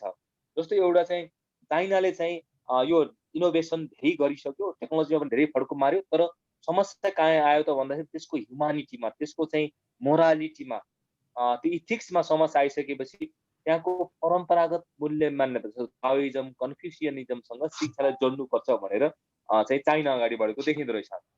इन्डियाको अहिलेको हाम्रो चाहिँ यो कस्तुरी नन्दनको रिपोर्टलाई हामीले हेऱ्यौँ भने पनि उनीहरूको ठुलो चाहिँ अक्षरहरू केमा खर्च गरेको छ भन्दाखेरि अब हाम्रो पूर्वीय दर्शन, हाम्रो मूल्य मान्यतासँग चाहिँ शिक्षा जोड्नुपर्छ। त्यसले चाहिँ एउटा यो लिबरल आर्ट्ससँग जोडेर चाहिँ एउटा कम्प्लिट ह्युमन बिङ डेभलप गर्न सहयोग गर्छ भनेर चाहिँ इन्डिया पनि त्यसरी अगाडि बढेको देखिन्छ। अनि अब अरू कन्ट्रीको तपाईँको रसियाको हामीले हेऱ्यौँ, युकेको हेऱ्यौँ भने पनि फेरि ब्याक टु बेसिस गरेर आफ्ना ओरिजिनल आइडेन्टिटीहरू खोज्ने क्रममा अगाडि बढेको देख्छौँ। भनेपछि अब नेपाल जस्तो कन्ट्रीमा चाहिँ यो आइडेन्टिटी क्राइसिस छ। अब कि त हामीले चाहिँ होइन, अब हामी चाहिँ टोटल्ली ग्लोबलाइज उसमा गइसकेपछि चाहिँ आइडेन्टिटीको कुरा छाडिदेऊ, नेसनलिजमको कुरा छाडिदेऊ र ग्लोबल लेभलमा जाउँ पर्ने भयो। होइन भने नेपाललाई बचाउने हो भने यी केसहरूमा भने पोलिसीगत हिसाबले हामीले एड्रेस गरेर चाहिँ अगाडि बढ्न सकेनौँ भने एजुकेसन सिस्टमले पनि हामीले चाहे जस्तो जनशक्ति उत्पादन नहुन सक्छ। त्यो ग्लोबल्ली कम्पिटेन्ट हुन त सक्ला, तर त्यो व्यक्ति नेपाली हो है भनेर हाम्रा मूल्य मान्यता परम्परा हाम्रो संस्कारलाई पनि देखाउने खालको, त्यो चिनारी दिने खालको व्यक्ति नहुन पनि सक्छ। यो मोडबाट पनि जानुपर्छ कि भन्ने कुरा राखेँ। म छोटो समय दिनुभएको थियो, मैले यति कुरा यी 5वटा मूल कुरा चाहिँ यहाँको बिचमा राख्न खोजेँ। समयको लागि धेरै धेरै धन्यवाद। सरहरूप्रति आभार प्रकट गर्न चाहन्छु र धैर्यतापूर्वक सुनिदिनु भएकोमा सबैलाई फेरि पनि नमन गर्न खोजेँ। धन्यवाद। धन्यवाद वाइबी सर। यसपछि मैले नन्दीकेशर नेपाल सर, सहायक क्याम्पस प्रमुख हुन्छ कोटेश्वर बहुमुखी क्याम्पसको, उहाँलाई पाठ्यक्रमको विषयमा आफ्ना जिज्ञासा र आफ्ना कुराहरू छोटो गरी राखिदिनु हुनको लागि अनुरोध गर्दछु। यहाँ हात उठाउनु भएको बालकृष्ण सर र अरुण सर हुनुहुन्छ, उहाँहरूलाई पनि मैले समय चाहिँ उपलब्ध गराउने छु सर। पहिला नन्दी सरलाई मैले उपलब्ध गराएँ सर, प्लिज। धन्यवाद दिलनाथ सर। नमस्कार sir, Gangaram sir, Basu sir लगायत सम्पूर्ण सरहरू यहाँ जसलाई म स्क्रिनमा देखिराखेको छु, सबैजनालाई मेरो तर्फबाट हार्दिक नमस्कार व्यक्त गर्न चाहन्छु। पहिलो कुरोमा आज दिलनाथ सरले यो सञ्चालन गर्नुभएको 21औं शताब्दीमा शिक्षाको यो नीति, पाठ्यक्रम, जनशक्ति व्यवस्थापन र अनुसन्धान र पेपरलेस शिक्षा सम्बन्धी कार्यक्रममा सहभागी भएर कार्यक्रमहरू सुन्न पाइयो, केही कुराहरू बुझ्न पाइयो। यहाँ गङ्गा सर, बासु सरले विशेष रूपमा यो इन्टरनेसनल लेभलमा पनि भइरहेको प्र्याक्टिसहरू, अब हामीले गर्न सक्ने प्रयासहरूको बारेमा जानकारी गराउनु भएको छ। यो नेपालको सन्दर्भमा नयाँ विषयवस्तु बनेको छ, नयाँ छलफलको एजेन्डा बनेको छ। यसलाई आगामी दिनमा अझै छलफल गरेर व्यापक रूपमा अगाडि बढ्न सक्दाखेरि 21औं शताब्दीमा अब आउने जेनेरेसनले कस्तो शिक्षा ग्रहण गर्न सक्छन्, कसरी उनलाई नलेज प्रोभाइड गर्न सकिन्छ, उनीहरूले कस्तो खालको स्किलहरू एचिभ गर्न सक्छन् भन्ने कुरामा स्पष्ट रूपमा बुझ्ने मौका पाइयो। यसका लागि सरहरूप्रति विशेष आभार व्यक्त गर्न चाहन्छु। र मेरो खासै त्यति धेरै भन्ने कुराहरू छैन। र अहिले खास गरिकन नेपालको शिक्षा नीति, जुन शिक्षा मन्त्रालयले बनाएको नीतिहरू छ, त्यसमा केही कुराहरू चाहिँ परिमार्जन हुनुपर्छ कि भन्ने कुरो पहिले मलाई लागेको छ। जस्तो अहिले गङ्गा सरले कुरा उठाउनु भएको थियो, जस्तो अहिले एसीमा D+ ल्याउने एजुकेसन पढ्छ, अनि त्यही मान्छे पढ्दै जाँदाखेरि पछि स्कुलमा पढाउने टिचरको रूपमा वो कम्पिटिसनमा आउँछ होइन। अब युनिभर्सिटी लेभलमा पढ्दा पनि हालत त्यही छ। र मलाई लाग्छ यो अहिले पनि हेर्दै आउने तपाईँको एसी पास गरेर आउने अथवा ब्याचलर पढ्न आउने मान्छेलाई इङ्ग्लिसका सेन्टेन्स राम्ररी कोट्याउन पनि नआउने स्थिति छ। मैले त्यही जनशक्ति पढ्दै गयो भने चाहिँ टिचरको रूपमा जाँदाखेरि अवस्था के हुन्छ भन्ने कुरा पनि हामीले विश्लेषण गर्नु पर्यो। त्यस कारणले गर्दा यो फ्याकल्टीमा एन्ट्री गर्नको लागि अलिकति राम्रै मापदण्ड बनाउने हो कि भन्ने कुरो चाहिँ विचार गर्नुपर्छ कि भन्ने मलाई लागेको छ है। जस्तो मलाई लागेको कुरा, यो शिक्षा नीति बनाउँदाखेरि यो एजुकेसन फ्याकल्टी 2टा नोट्समा जाने हो कि एउटा डिग्री हासिल गर्ने, एउटा अर्को चाहिँ प्रोफेसनलिजम विकास गर्ने। प्रोफेसनलिजममा चल्नेलाई त्यही तरिकाले एजुकेट गर्ने अथवा डिग्री एचिभ गर्नको लागि त्यही खालको प्रोग्रामहरू बनाएर जाँदाखेरि बेटर हुन्छ। होइन भने एजुकेसन फिल्डमा इन्ट्री गर्ने मान्छेलाई एउटा अरू फ्याकल्टी जस्तो अर्को स्ट्रिमको जस्तै साइन्समा जस्तो खालको टर्म्स एन्ड कन्डिसन आयो त्यही खालको टर्म्स एन्ड कन्डिसन राख्यो भने अलिकति बेटर हुन्छ कि भन्ने मलाई व्यक्तिगत रूपमा लाग्यो। किनभने एजुकेसनकै मान्छे भएको हुनाले गर्दाखेरि यसकै विद्यार्थी भएको हुनाले गर्दाखेरि मैले यो कुरो चाहिँ आज भन्ने अवसर प्राप्त गरेको छु। सरले यसमा अलिकति विचार गरिदिनुहुन्छ कि भन्ने मलाई लाग्यो है। दोस्रो कुरो अब पाठ्यक्रम हजुर हजुर भन्नु सर, भन्नु प्लिज। अरू पाठ्यक्रमका कुराहरू छन्। अब पाठ्यक्रम बनाउने पाठ्यक्रम एउटा शिक्षाको एउटा मेरुदण्ड हो। अब 21औं शताब्दीसँग च्यालेन्ज गर्न सक्ने जनशक्ति तयार गर्नको लागि बनाउने पाठ्यक्रम आफैमा गहन हुन्छ, महत्त्वपूर्ण छ जस्तो मलाई लागेको छ। अघि गङ्गा सरले भन्नुभएको थियो यो अब केही दशक पछाडि चाहिँ टोटल फ्याक्ट्रीमा काम गर्ने मान्छेहरू अनइम्प्लोइड हुँदैछन् भन्ने कुराहरू पनि गर्नुभएको थियो। त्यो एकदम सरासर ठिक छ। र त्यसकारण त्यो खालको विस्थापित मेन पावरलाई कसरी चाहिँ अब सस्टेन गर्न सक्ने भन्ने कुरा पनि प्रमुख रूपमा उठिराखेको छ। अबको शताब्दी अब आउँदो समयमा चाहिँ मान्छे कुनै ठाउँ इम्प्लोइ होइन इम्प्लोइड गराउने खालको अथवा उसले चाहिँ सेल्फ इम्प्लोइड भएर काम गर्नुपर्ने अवस्था पनि आउँछ। त्यसका लागि उसले कुन कुन सेक्टरमा बसेर काम गर्न सक्छ, कस्तो खालको नलेज जेनेरेट गर्नुपर्छ, कुन खालको स्किल जेनेरेट गर्ने भन्ने कुरामा पनि अलिकति फोकस गरेर करिकुलम बनाउन सक्यो भने त्यसले अलिकति व्यक्तिहरूलाई सस्टेन हुनको लागि सहयोग गर्छ कि भन्ने मलाई लागेको छ। र त्यसपछि अर्को मेन पावर म्यानेजमेन्टका कुराहरू पनि छ। अब नलेज एचिभ गरे भने त्यो खालको नलेज त्यो खालको टेक्नोलोजीलाई चाहिँ अब म्यानेजमेन्ट गर्ने कुरामा पनि त्यतिकै महत्त्वपूर्ण भूमिका हुन्छ। त्यसका लागि पनि त्यो खालको इन्भाइरोमेन्ट बनाउने खालको त्यो खालको स्किल मेन पावर बनाउने कुरामा चाहिँ पाठ्यक्रमले फोकस गर्छ भन्ने कुराहरू छ। र गर्नको लागि उसले अप्नाउनु पर्ने नीतिहरूका बारेमा पनि स्पष्ट रूपमा पाठ्यक्रममा राखिदिँदाखेरि राम्रो हुन्छ कि भन्ने कुरा लागेको छ। मैले मेरा जिज्ञासा सार रूपमा राखेँ। अरू बाँकी सरहरूबाट म सुन्दै जानेछु। धन्यवाद। समय दिनुभयो तिलना सरलाई धेरै धेरै धन्यवाद। हस्, धन्यवाद नन्दी सर। अब मैले चाहिँ मेरा आदरणीय दुईजना व्यक्तित्वहरू बासु सर र गङ्गा सरलाई जिज्ञासा नआएको हुनाले मैले सरहरूलाई दिइरहेको छैन। जिज्ञासा आउने बित्तिकै फेरि सरहरूतिर फर्किनेछु। यसपछि मैले हाम्रो दार्चुला बहुमुखी क्याम्पसको सहायक क्याम्पस प्रमुख हुनुहुन्छ धनधामी म्याम। धनधामी म्यामलाई चाहिँ मैले जिज्ञासा सहित आफ्ना केही कुराहरू राखिदिनु हुनलाई अनुरोध गर्दछु। टाढाबाट दार्चुलाबाट जोडिनु भएको छ म्याम। प्लिज धना म्याम।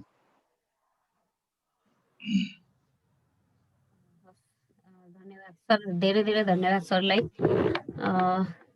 शिक्षा क्षेत्रमा देखिएका वर्तमान चुनौतीहरूको सामना कसरी गर्न सकिन्छ भन्ने सन्दर्भमा एकदमै सान्दर्भिक कार्यक्रम राखेर हामीलाई पनि त्यसमा अवसर दिनुभएकोमा सरलाई म हार्दिक धन्यवाद दिन चाहन्छु।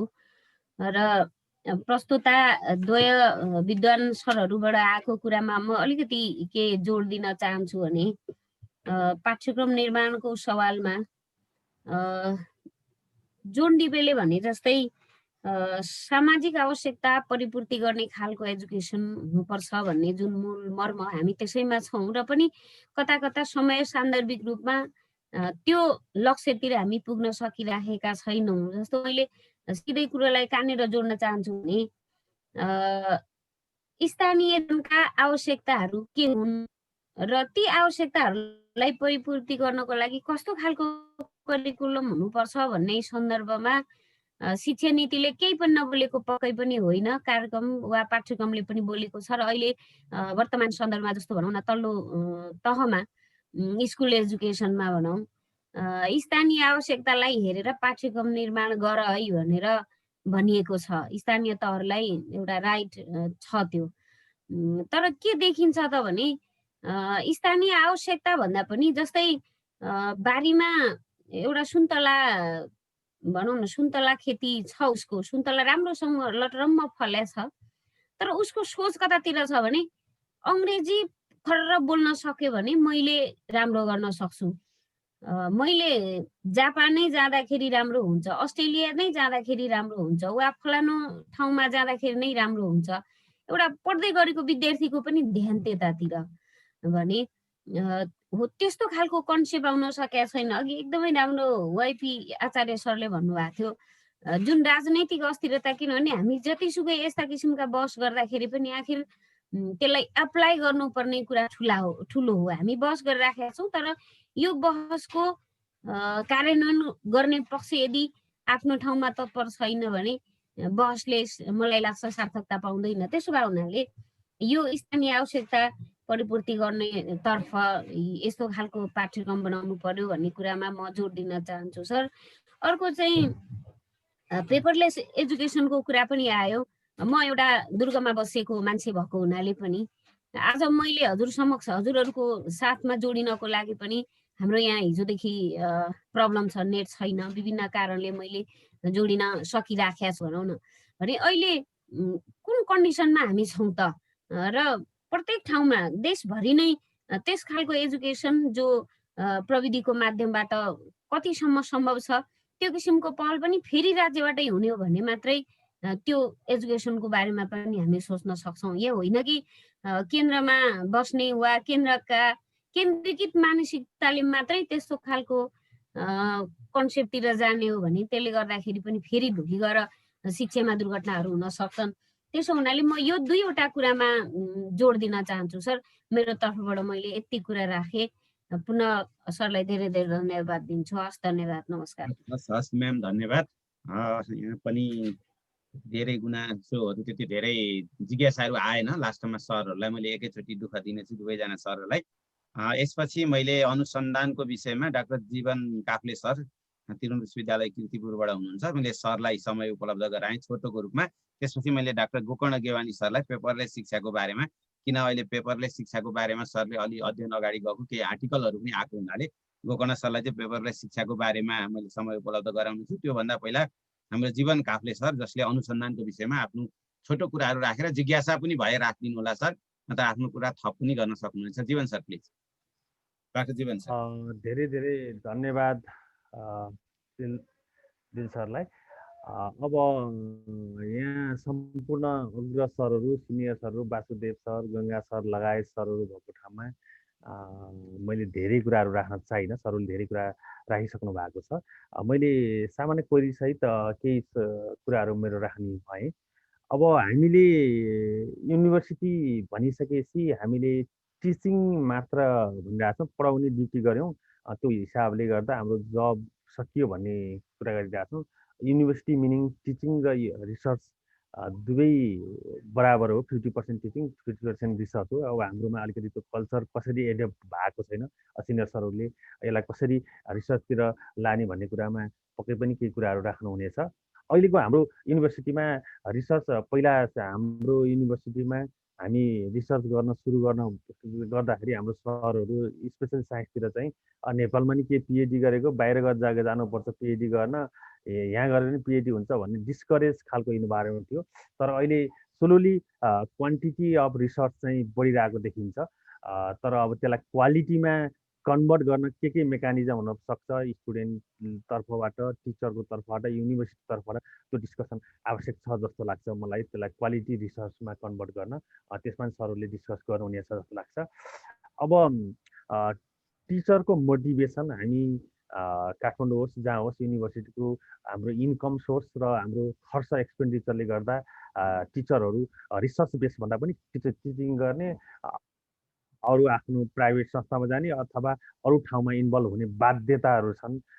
त्यो कुरालाई कसरी मोनिटरिङ एस्पेक्ट चाहिँ हामीले रिथिङ्क गरिएन भने चाहिँ हामी फोकस युनिभर्सिटीमा मात्रै भएका फ्याकल्टीहरू युनिभर्सिटीमा टिचिङ र रिसर्चमा टोटली इन्भल्भ हुने इन्भाइरोमेन्ट गरिएन भने पनि त्यो इन्भाइरोमेन्ट कसरी बनाउन सकिन्छ भन्ने कुराको छलफल र बहसको आवश्यकता छ जस्तो लाग्छ। त्यो एउटा मेजर एस्पेक्ट होला। हामी टिचिङ गर्छौँ र केही समय गर्छौँ र बाहिर बढी इन्भल्भ हुन्छौँ। हाम्रा कति व्यक्तिगत सोच पनि होला, कति हाम्रो बाध्यता पनि होला। त्यसलाई एड्रेस गर्नु र छलफलको दायरा ल्याउनुपर्छ जस्तो लाग्छ।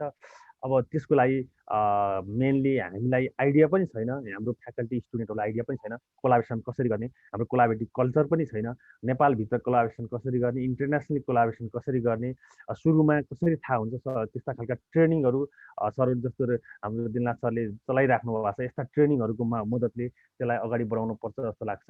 अनि कन्ट्रीले फन्डिङहरू पनि एलोकेसन एकदमै कम छ रिसर्चमा, र फन्डिङ एजेन्सीहरू हाम्रो नास्ट, युजिसी लगायत संस्थाहरूको फन्डिङ एजेन्सी भए तापनि ती फन्डिङ एजेन्सीहरू हामी फ्याकल्टी स्टुडेन्टहरूलाई थाहा छैन, अवेर छैनौँ। त्यहाँ पैसा पाइन्छ, एप्लाई गर्नुपर्छ, प्रपोजल लेख्नुपर्छ, ती आइडियाहरू साइन्टिफिक बेसिक क्यापासिटीहरू टिचरबिच छैन। त्यो हिसाबले गर्दा क्यापासिटी बिल्डिङ जुन दिलनाथ सरले फ्याकल्टीहरू क्यापासिटी बिल्डिङ, स्टुडेन्टको क्यापासिटी बिल्डिङ हेतुले हरेक एक्सपेक्टले यो सञ्चालन गर्नुभएको छ। युनिभर्सिटी लेभलमा पनि त्यस्ता क्यापासिटी बिल्डिङ सेन्टरहरू हुनुपर्छ। हाम्रो नेपाल गणित समाजले पनि त्यस्ता क्यापासिटी बिल्डिङ विगत 2 वर्षदेखि चलाइरहेको छ। हामीले डिफ्रेन्ट युनिभर्सिटी, हाम्रो युनिभर्सिटीका फ्याकल्टीहरूलाई पनि त्यो ट्रेनिङहरू गरिरहेको छन्। युनिभर्सिटी लेभलबाट, युजिसीको लेभलबाट क्यापासिटी बिल्डिङसित एस्पेक्टले प्रोग्रामहरू अगाडि बढाउनु पर्छ जस्तो लाग्छ मलाई। म धेरै टाइम सरले आत्तिनु भएको र मैले समराइज पनि गर्न चाहन्छु। अनि हाम्रो पढाइलाई र हाम्रो सिलेबसलाई रिसर्च बेस कसरी बनाउँछ? हामी 1 वर्षको स्टुडेन्टले 1 वर्ष पढ्छ, रोट लर्निङ गर्छ, अनि पछि लास्टमा at the end of year paper pencil evaluation system छ। त्यसलाई कसरी इक्जामलाई पनि रिसर्च बेस बनाउने, टिचिङ लर्निङलाई रिसर्च बेस कसरी बनाउने, त्योतिर प्लान एन्ड पोलिसी हामी तुरुन्तै स्विच हुनुपर्ने अवस्था पनि छ। अनि अर्को कुरा, हाम्रो मेन कुरा भनेको चाहिँ हाम्रो प्रमोसन। अब युनिभर्सिटी हामी युज भइरहेको फ्याकल्टीहरूको प्रमोसनलाई कसरी रिसर्च बेसको प्रमोसन गराउने। एउटाले इन्डियाबाट मानव फर इक्जाम्पल त्यस्तो ब्लेम लाउन खोजेको होइन, पिएचडी लिएर आयो, कुन तरिकाले लिएर आयो, र त्यसको मार्क्स र हार्डवुडमा युनिभर्सिटीले गरेको पिएचडीको मार्क्स एउटै छ। त्यो कल्चर कसरी त्यसलाई पनि कन्ट्रोल गर्ने, अब कसैले बदमासी गरेर नि पिएचडी ल्याएको सुन्दै आइरहेको छ, त्यसलाई पनि कन्ट्रोल गर्ने मेकानिजम।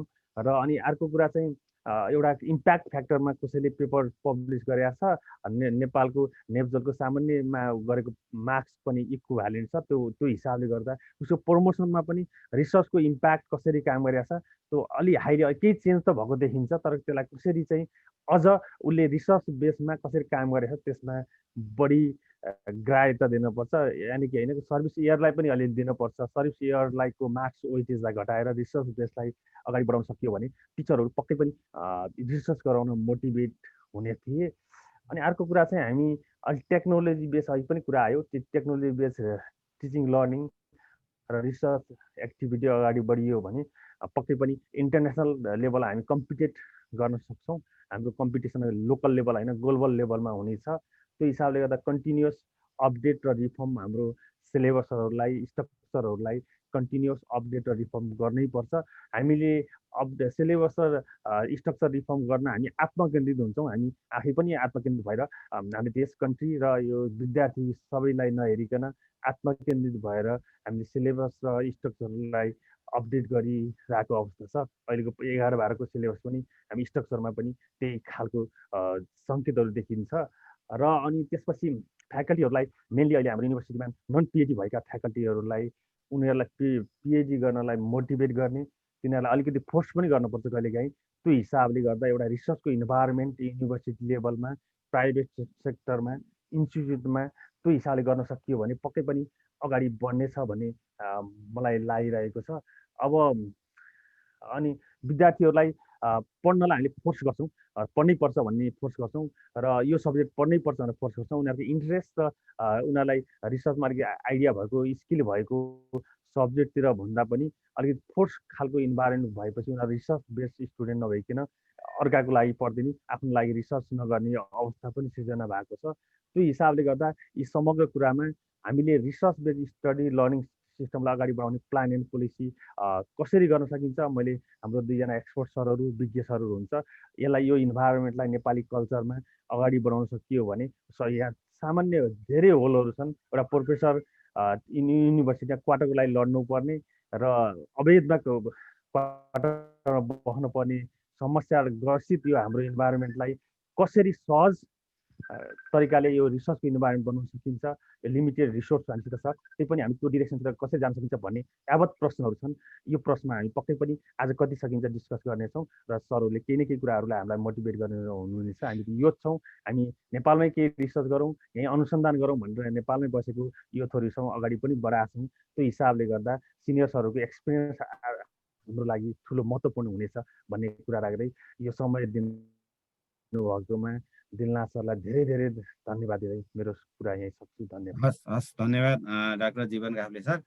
यसपछि मैले अघि भनेअनुसार यो पेपरले शिक्षाको बारेमा धेरै अध्ययन गरिरहनु भएको हाम्रो डाक्टर गोकर्ण गेवाली पाटन क्याम्पसबाट हुनुहुन्छ।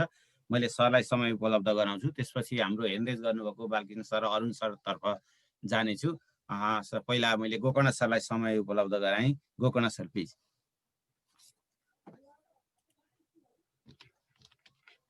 यहाँहरू सबैलाई नमस्कार। दिलनाथ सरलाई विशेष धन्यवाद सरले यो अवसर जुटाउनु भएकोमा। मैले चाहिँ गङ्गा सरको प्रस्तुति सुन्न पाइनँ, म कहाँ अलिकति इन्टरनेट प्रब्लम भएको कारणले।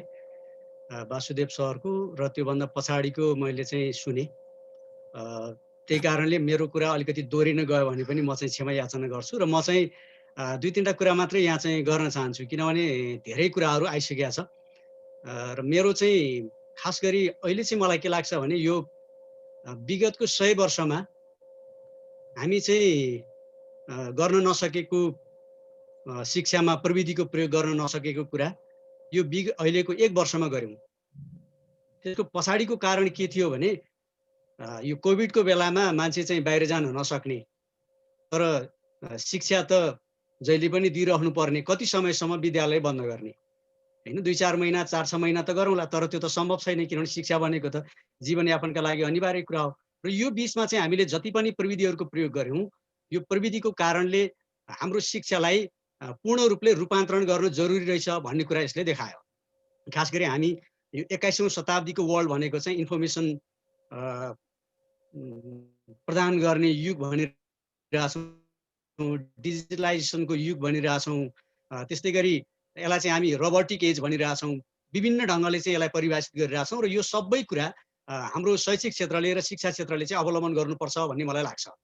र यदि हामीले अहिलेको आधुनिक प्रविधिलाई हाम्रो शिक्षामा भित्राउन सकेनौँ र हाम्रा विद्यार्थीहरूलाई यो मोडर्न टेक्नोलोजी अनुकूल अगाडि बढाउन सकेनौँ भने हाम्रो शिक्षा चाहिँ यो ग्लोबल्ली कम्पिटेन्ट गर्न सक्दैन। त्यो अर्थमा पनि हामी चाहिँ विकासको हिसाबले पछाडि परेका हौला, अरू देशहरू धनी होलान्, उनीहरूले राम्रो टेक्नोलोजीको प्रयोग गर्ला, हामी चाहिँ कम टेक्नोलोजीको प्रयोग गरौँला, त्यो आफ्नो पाटो छँदैछ। किनभने टेक्नोलोजीको कारणले कतिपय क्लासहरूको फर्मेसन भइरह होला, युरोपियन र एसियन कन्ट्रीहरू, अफ्रिकन कन्ट्रीहरू लगायतका ठाउँहरूमा चाहिँ विभाजन भइरह होला। तर एउटा अनिवार्य आवश्यकता चाहिँ के हो भने यदि 21औं शताब्दीको शिक्षालाई हामीले राम्रो ढङ्गले अगाडि बढाउने हो भने हाम्रो शिक्षालाई प्रविधि मैत्री बनाउनु जरुरी छ। र त्यो प्रविधि मैत्री बनाउने भनेको के त? त्यो भनेको चाहिँ के हो भने सामान्यतया हामीले अहिले जुन इन्टरनेटको प्रयोग गरेर विभिन्न एप्सहरू प्रयोग गरेर विद्यार्थीहरूलाई शिक्षा दिइरहेका छौँ, त्यसलाई चाहिँ निरन्तरता दिन सक्नुपर्छ। र त्यो निरन्तरता दिने कुरासँगै जोडेर आएको एउटा विषयवस्तु छ, त्यो भनेको चाहिँ यो पेपरलेस वर्ल्डको कन्सेप्ट हो। र यो कन्सेप्टलाई चाहिँ सामान्यतया ब्याङ्किङ क्षेत्रमा यसलाई चाहिँ प्रयोग गरिसकिएको छ। अघि वासुदेव सरले यसलाई अलिकति कुरा उठाउनु पनि भएको थियो, किनभने पेपरलेस वर्ल्ड हुने बित्तिकै हामीले अहिले हाम्रो घरमा जति पनि दिलनाथ सरको पछाडि मैले धेरै किताबहरू देखिरहेको छु, यी सबै किताबहरू हामीले चाहिँ रुखका पातहरू वनस्पतिलाई फाँडेर नै बनाएको कुरा हो। र यदि हामीले यी यस्ता पुस्तकहरूलाई चाहिँ पब्लिस गर्नु परेन भने हाम्रो एउटा वातावरण पनि जोगिने, अर्कोतिर गएर हामीले चाहिँ विद्यार्थीहरूलाई समय अनुकूल शिक्षा दिने पनि भएको कारणले पनि पेपरलेस वर्ल्डको कन्सेप्ट चाहिँ एकदमै अगाडि आएको छ। र यो चाहिँ किन पनि महत्त्वपूर्ण छ भने मैले एउटा अनुरोध गरौँ, जस्तो इलन मस्क लगायतको एउटा टिम छ जसले चाहिँ अमेरिकी नासासँग मिलेर काम गरिरहेको छ र उनीहरू अहिले चाहिँ यो यस्तो चिप्सहरूको विकास गर्दैछ कि जुन चिप्सहरूको प्रयोग गरेर हामी चाहिँ करिब 10 वर्षसम्म भन्दा मुनिको बच्चालाई चाहिँ विद्यालयमा गएर पढ्नै नपर्ने, त्यो चाहिँ नलेज चाहिँ ट्रान्सफर गर्न सकिने टेक्नोलोजीको उनीहरू विकास गर्दैछ। त्यो चाहिँ उनीहरूले स्वास्थ्य क्षेत्रमा चाहिँ सफल पनि पारिसकेका छ र अरू ठाउँमा पनि उनीहरूले चाहिँ भनिरहेछ। र इलन मस्कको दाबी के छ भने अबको 20 वर्ष पछाडि हामी चाहिँ दुनियाँमा कुनै पनि कागजहरू नरहने अवस्थाको चाहिँ निर्माण गर्छौँ भनेर हिँडिरहेछौँ। भनेपछि हामीले पनि हाम्रो शिक्षामा चाहिँ ती आधुनिक प्रविधिहरू र उनीहरूले विकास गर्दै गरेको कुरालाई चाहिँ प्रयोग गर्नुपर्छ र जुन राष्ट्रले यो प्रविधि सहितको शिक्षालाई चाहिँ अगाडि बढाउन सक्छ तिनीहरू चाहिँ राम्रो ढङ्गले विकसित हुने कुरालाई चाहिँ हामी नकार्न सक्दैनौँ। र अहिले पनि हामी यो कोभिडको बेलामा मैले केही देशहरूको बारेमा अलिकति कम्पेरिटिभली अलिकति हेरेँ र के देखियो भने खास गरी फिनल्यान्ड, स्पेन, मेक्सिको र उरुग्वे यी 4वटा राष्ट्रहरू चाहिँ यो कोभिडको बेलामा चाहिँ विद्यार्थीहरूलाई पूर्ण रूपले शिक्षा दिन सफल भएका राष्ट्रहरू रहेछन्। र त्यसमा पनि हामी फिनल्यान्डलाई त संसारको नमुना राष्ट्र नै भन्छौँ जसको शिक्षा चाहिँ संसारको सबभन्दा राम्रो मानिन्छ। र त्योदेखि बाहेकको अरू तरिकाले पनि हेऱ्यौँ भने हामी खास गरी यो क्युबा अनि चाइनाकै पनि कुरा गरौँ होइन, कोरियाका कतिपय राष्ट्रहरू यी देशहरूले चाहिँ एक खालको प्रविधि मैत्री शिक्षालाई चाहिँ अगाडि बढाए जसको कारणले चाहिँ के भयो भने उनीहरू चाहिँ विद्यार्थीहरूलाई यो अवधिमा जति शिक्षा दिनुपर्ने हो त्यति शिक्षा चाहिँ दिन सफल भए। भने हाम्रोमा पनि के देखियो भने मैले पनि मास्टर लेभलमा पढाइरहेको छु र मैले पनि के पाएँ भने मास्टर लेभलको स्टुडेन्टहरूलाई क्लासमा गएर पढाउनु भन्दा अनलाइनमा पढाउनु उनीहरूका लागि चाहिँ उपयुक्त रहेछ। त्यसको कारण चाहिँ के भने उनीहरू घरै बसेर पढ्न पाउने, एउटा त समयको पनि बचत भयो, अर्को चाहिँ अनलाइनमा पढ्दाखेरि के हुने रहेछ भने उनीहरूलाई चाहिँ मेटेरियलहरू हामीले चाहिँ प्रशस्त उपलब्ध गराउन सक्ने रहेछौँ र त्यसका लागि चाहिँ हाम्रो कोर्सको डिजाइनिङ पनि त्यही तरिकाले हुनु पर्यो। अनि पढ्ने सामग्रीहरू पनि डिजिटलाइज त हुनै पर्यो। तर त्यो गर्न सक्यौँ र यदि विद्यार्थीहरूलाई हामीले त्यो तरिकाले शिक्षा दिन सक्यौँ भने हामीले जुन प्रविधि मैत्री शिक्षालाई अगाडि बढाउने कल्पना गर्दैछौँ यो नेपालको सन्दर्भमा कल्पना पनि हुनसक्छ, तर यो कल्पनालाई वास्तविकतामा ढाल्न जरुरी छ। र वासुदेव सर जस्ता शिक्षाविदहरूले जुन कन्सेप्टहरू यहाँ राखिराख्नु भएको छ सरहरू अलिकति लाग्नुभयो र हामीले पनि अलिकति त्रिभुवन विश्वविद्यालय शिक्षा मन्त्रालयलाई यसमा चाहिँ फिडब्याक दियौँ भने हामीले पनि त्यो दिशाबाट चाहिँ अगाडि जान सक्छौँ भन्ने मलाई लाग्छ। र नेपालको सन्दर्भमा यो त्यति साह्रो गाह्रो हो जस्तो पनि मलाई लाग्दैन, किनभने हामी अहिलेको त्रिभुवन विश्वविद्यालयको शिक्षा कम्ती पनि डिप्लोमादेखि माथिको शिक्षालाई दुई तरिकाले अगाडि बढाउन सक्छौँ। एउटा चाहिँ प्रविधिबाट मात्रै शिक्षा दिने विद्यार्थीहरूको जमात तयार गर्ने र अर्को चाहिँ जो चाहिँ प्रविधिमा पहुँच छैन तिनीहरूलाई चाहिँ कक्षा कोठामै राखेर पढाउने गरी दुई खालको तरिकाले चाहिँ अगाडि बढाउन सक्यौँ भने हाम्रो कतिपय आवश्यकताहरू पुरा पनि गर्न सकिने, अनि कतिपय विद्यार्थीहरू जो चाहिँ जागिर गरेर पढ्नुपर्ने बाध्यतामा छन् अथवा उनीहरू चाहिँ रेगुलरली क्लासमा गएर पढ्न सक्दैनन् उनीहरूका लागि हामीले चाहिँ शिक्षा पनि उपलब्ध गराउन सक्ने अनि राष्ट्रको आवश्यकता पनि पूर्ति हुने र अर्कोतिर गएर टेक्नोलोजीलाई प्रशस्त मात्रामा प्रयोग गर्न सक्ने जनशक्तिको पनि निर्माण गर्न सकिने यो अवसरलाई पनि राज्यले चाहिँ उपयोग गर्न सक्नुपर्छ भन्ने मलाई लाग्छ। र अर्को चाहिँ के पनि हो भने अहिले चाहिँ हामी जस्तो 7वटा प्रदेशहरूमा चाहिँ कृषि विश्वविद्यालय, कृषिका शिक्षा दिने कुराहरू, इन्जिनियरिङ खोल्ने कुराहरू गरिरहेछौँ, मेडिसिन कलेजहरू खोल्ने कुरा गरिरहेछौँ। अनि हाम्रो डाक्टर साहबले केसी डाक्टर साहबले धेरै समयदेखि आन्दोलन नै गरिराख्नु भएको छ। यो भनेको चाहिँ के हो भने हामीले शिक्षा लग्ने क्षेत्रमा पनि हाम्रा कतिपय समस्याहरू छन् र यदि हामीले पेपरलेस र टेक्नोलोजी मैत्री शिक्षाको विकास गर्ने हो भने एउटा प्रदेशमा अथवा कुनै एक ठाउँमा मात्रै प्र्याक्टिकल्ली गएर काम गर्ने र अरू ठाउँमा चाहिँ हामी अनलाइनबाटै क्लास दिने गरी शिक्षालाई अगाडि बढाउन सक्यौँ भने पनि यसले हाम्रा धेरै आवश्यकताहरू पुरा गर्छ जस्तो मलाई लाग्छ। जस्तो कुनै एक ठाउँमा हामीले कृषिका लागि चाहिँ एक खालको कोर्स डिजाइन गर्न सक्छौँ, त्यसको चाहिँ थ्योरिटिकल कुराहरू, त्यसपछि गएर अरू एक्जाम दिने कुराहरू, लिखित रूपमा गर्ने कुराहरू, पढ्ने कुराहरू हामी चाहिँ अनलाइनबाट गर्न सक्छौँ र प्र्याक्टिकल्ली गर्नका लागि हाम्रा खेतबारीहरू बाँझैछन् त्यही लगेर गर्न सक्छौँ।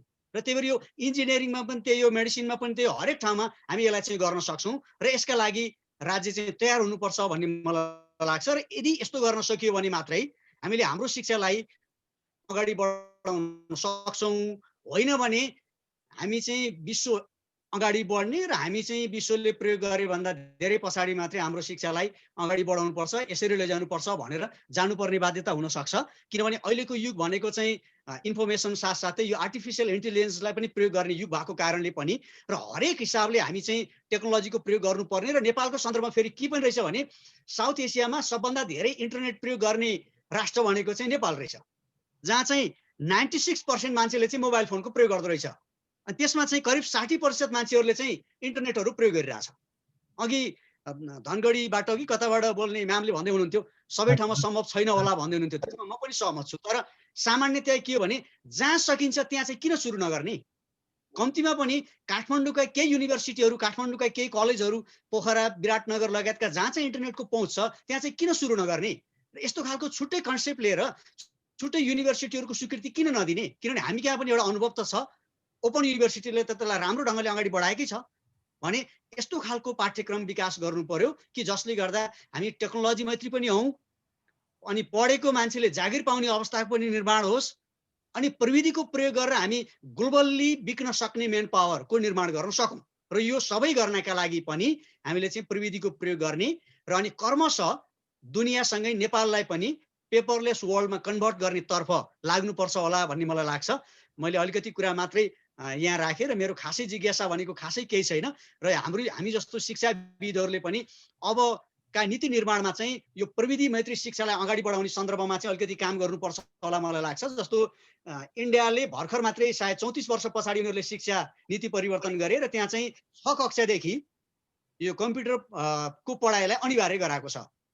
चाइनाले त पहिलेदेखि नै यो 6 क्लासदेखि नै कम्प्युटर टेक्नोलोजीमा चाहिँ विद्यार्थीहरूलाई पढाउने कुराको सुरुवात गरिसकेका छ भने हाम्रा छिमेकी राष्ट्रहरूले पनि यो कदम चाल्या हुनाले हाम्रो देशले पनि हाम्रो पाठ्यक्रमलाई अलिकति समय अनुकूल बनाएर प्रविधि मैत्री बनाउनु पर्छ होला र सानै क्लासदेखि बच्चाहरूलाई कम्तीमा पनि पावर पोइन्ट बनाउन सक्ने कम्प्युटरमा पढ्न सक्ने मेटेरियल पठाएको कुरा हेर्न सक्ने र अनि त्यसैबाट चाहिँ इन्ट्रेक्सन गर्न सक्ने र अनि ग्लोबल्ली नेपालको 6 क्लासमा पढ्ने विद्यार्थीले जापानको 6 क्लासमा पढ्ने विद्यार्थीसँग किन इन्ट्रेक्सन नगर्ने, अस्ट्रेलियाको विद्यार्थीसँग किन कुरा नगर्ने, अमेरिकामा पढ्ने विद्यार्थीसँग किन कुरा नगर्ने र त्यो गर्न सकियो भने हामी चाहिँ पछाडि परेको राष्ट्र भए पनि शिक्षाको हिसाबले धेरै अगाडि बढ्न सक्छौँ भन्ने मलाई लाग्छ र त्योतर्फ राज्य र नीति निर्माताहरूले चाहिँ ध्यान दिनुपर्छ भन्ने मलाई लाग्छ र यति भन्दै मेरो सानो भनाइ यतिकैमा समापन गरेँ र यसका लागि म दिलनाथ सरलाई फेरि पनि धेरै धेरै धन्यवाद दिन चाहन्छु किनभने यो अवसर सरले जुराइदिनु भएकोमा। हस् नमस्कार।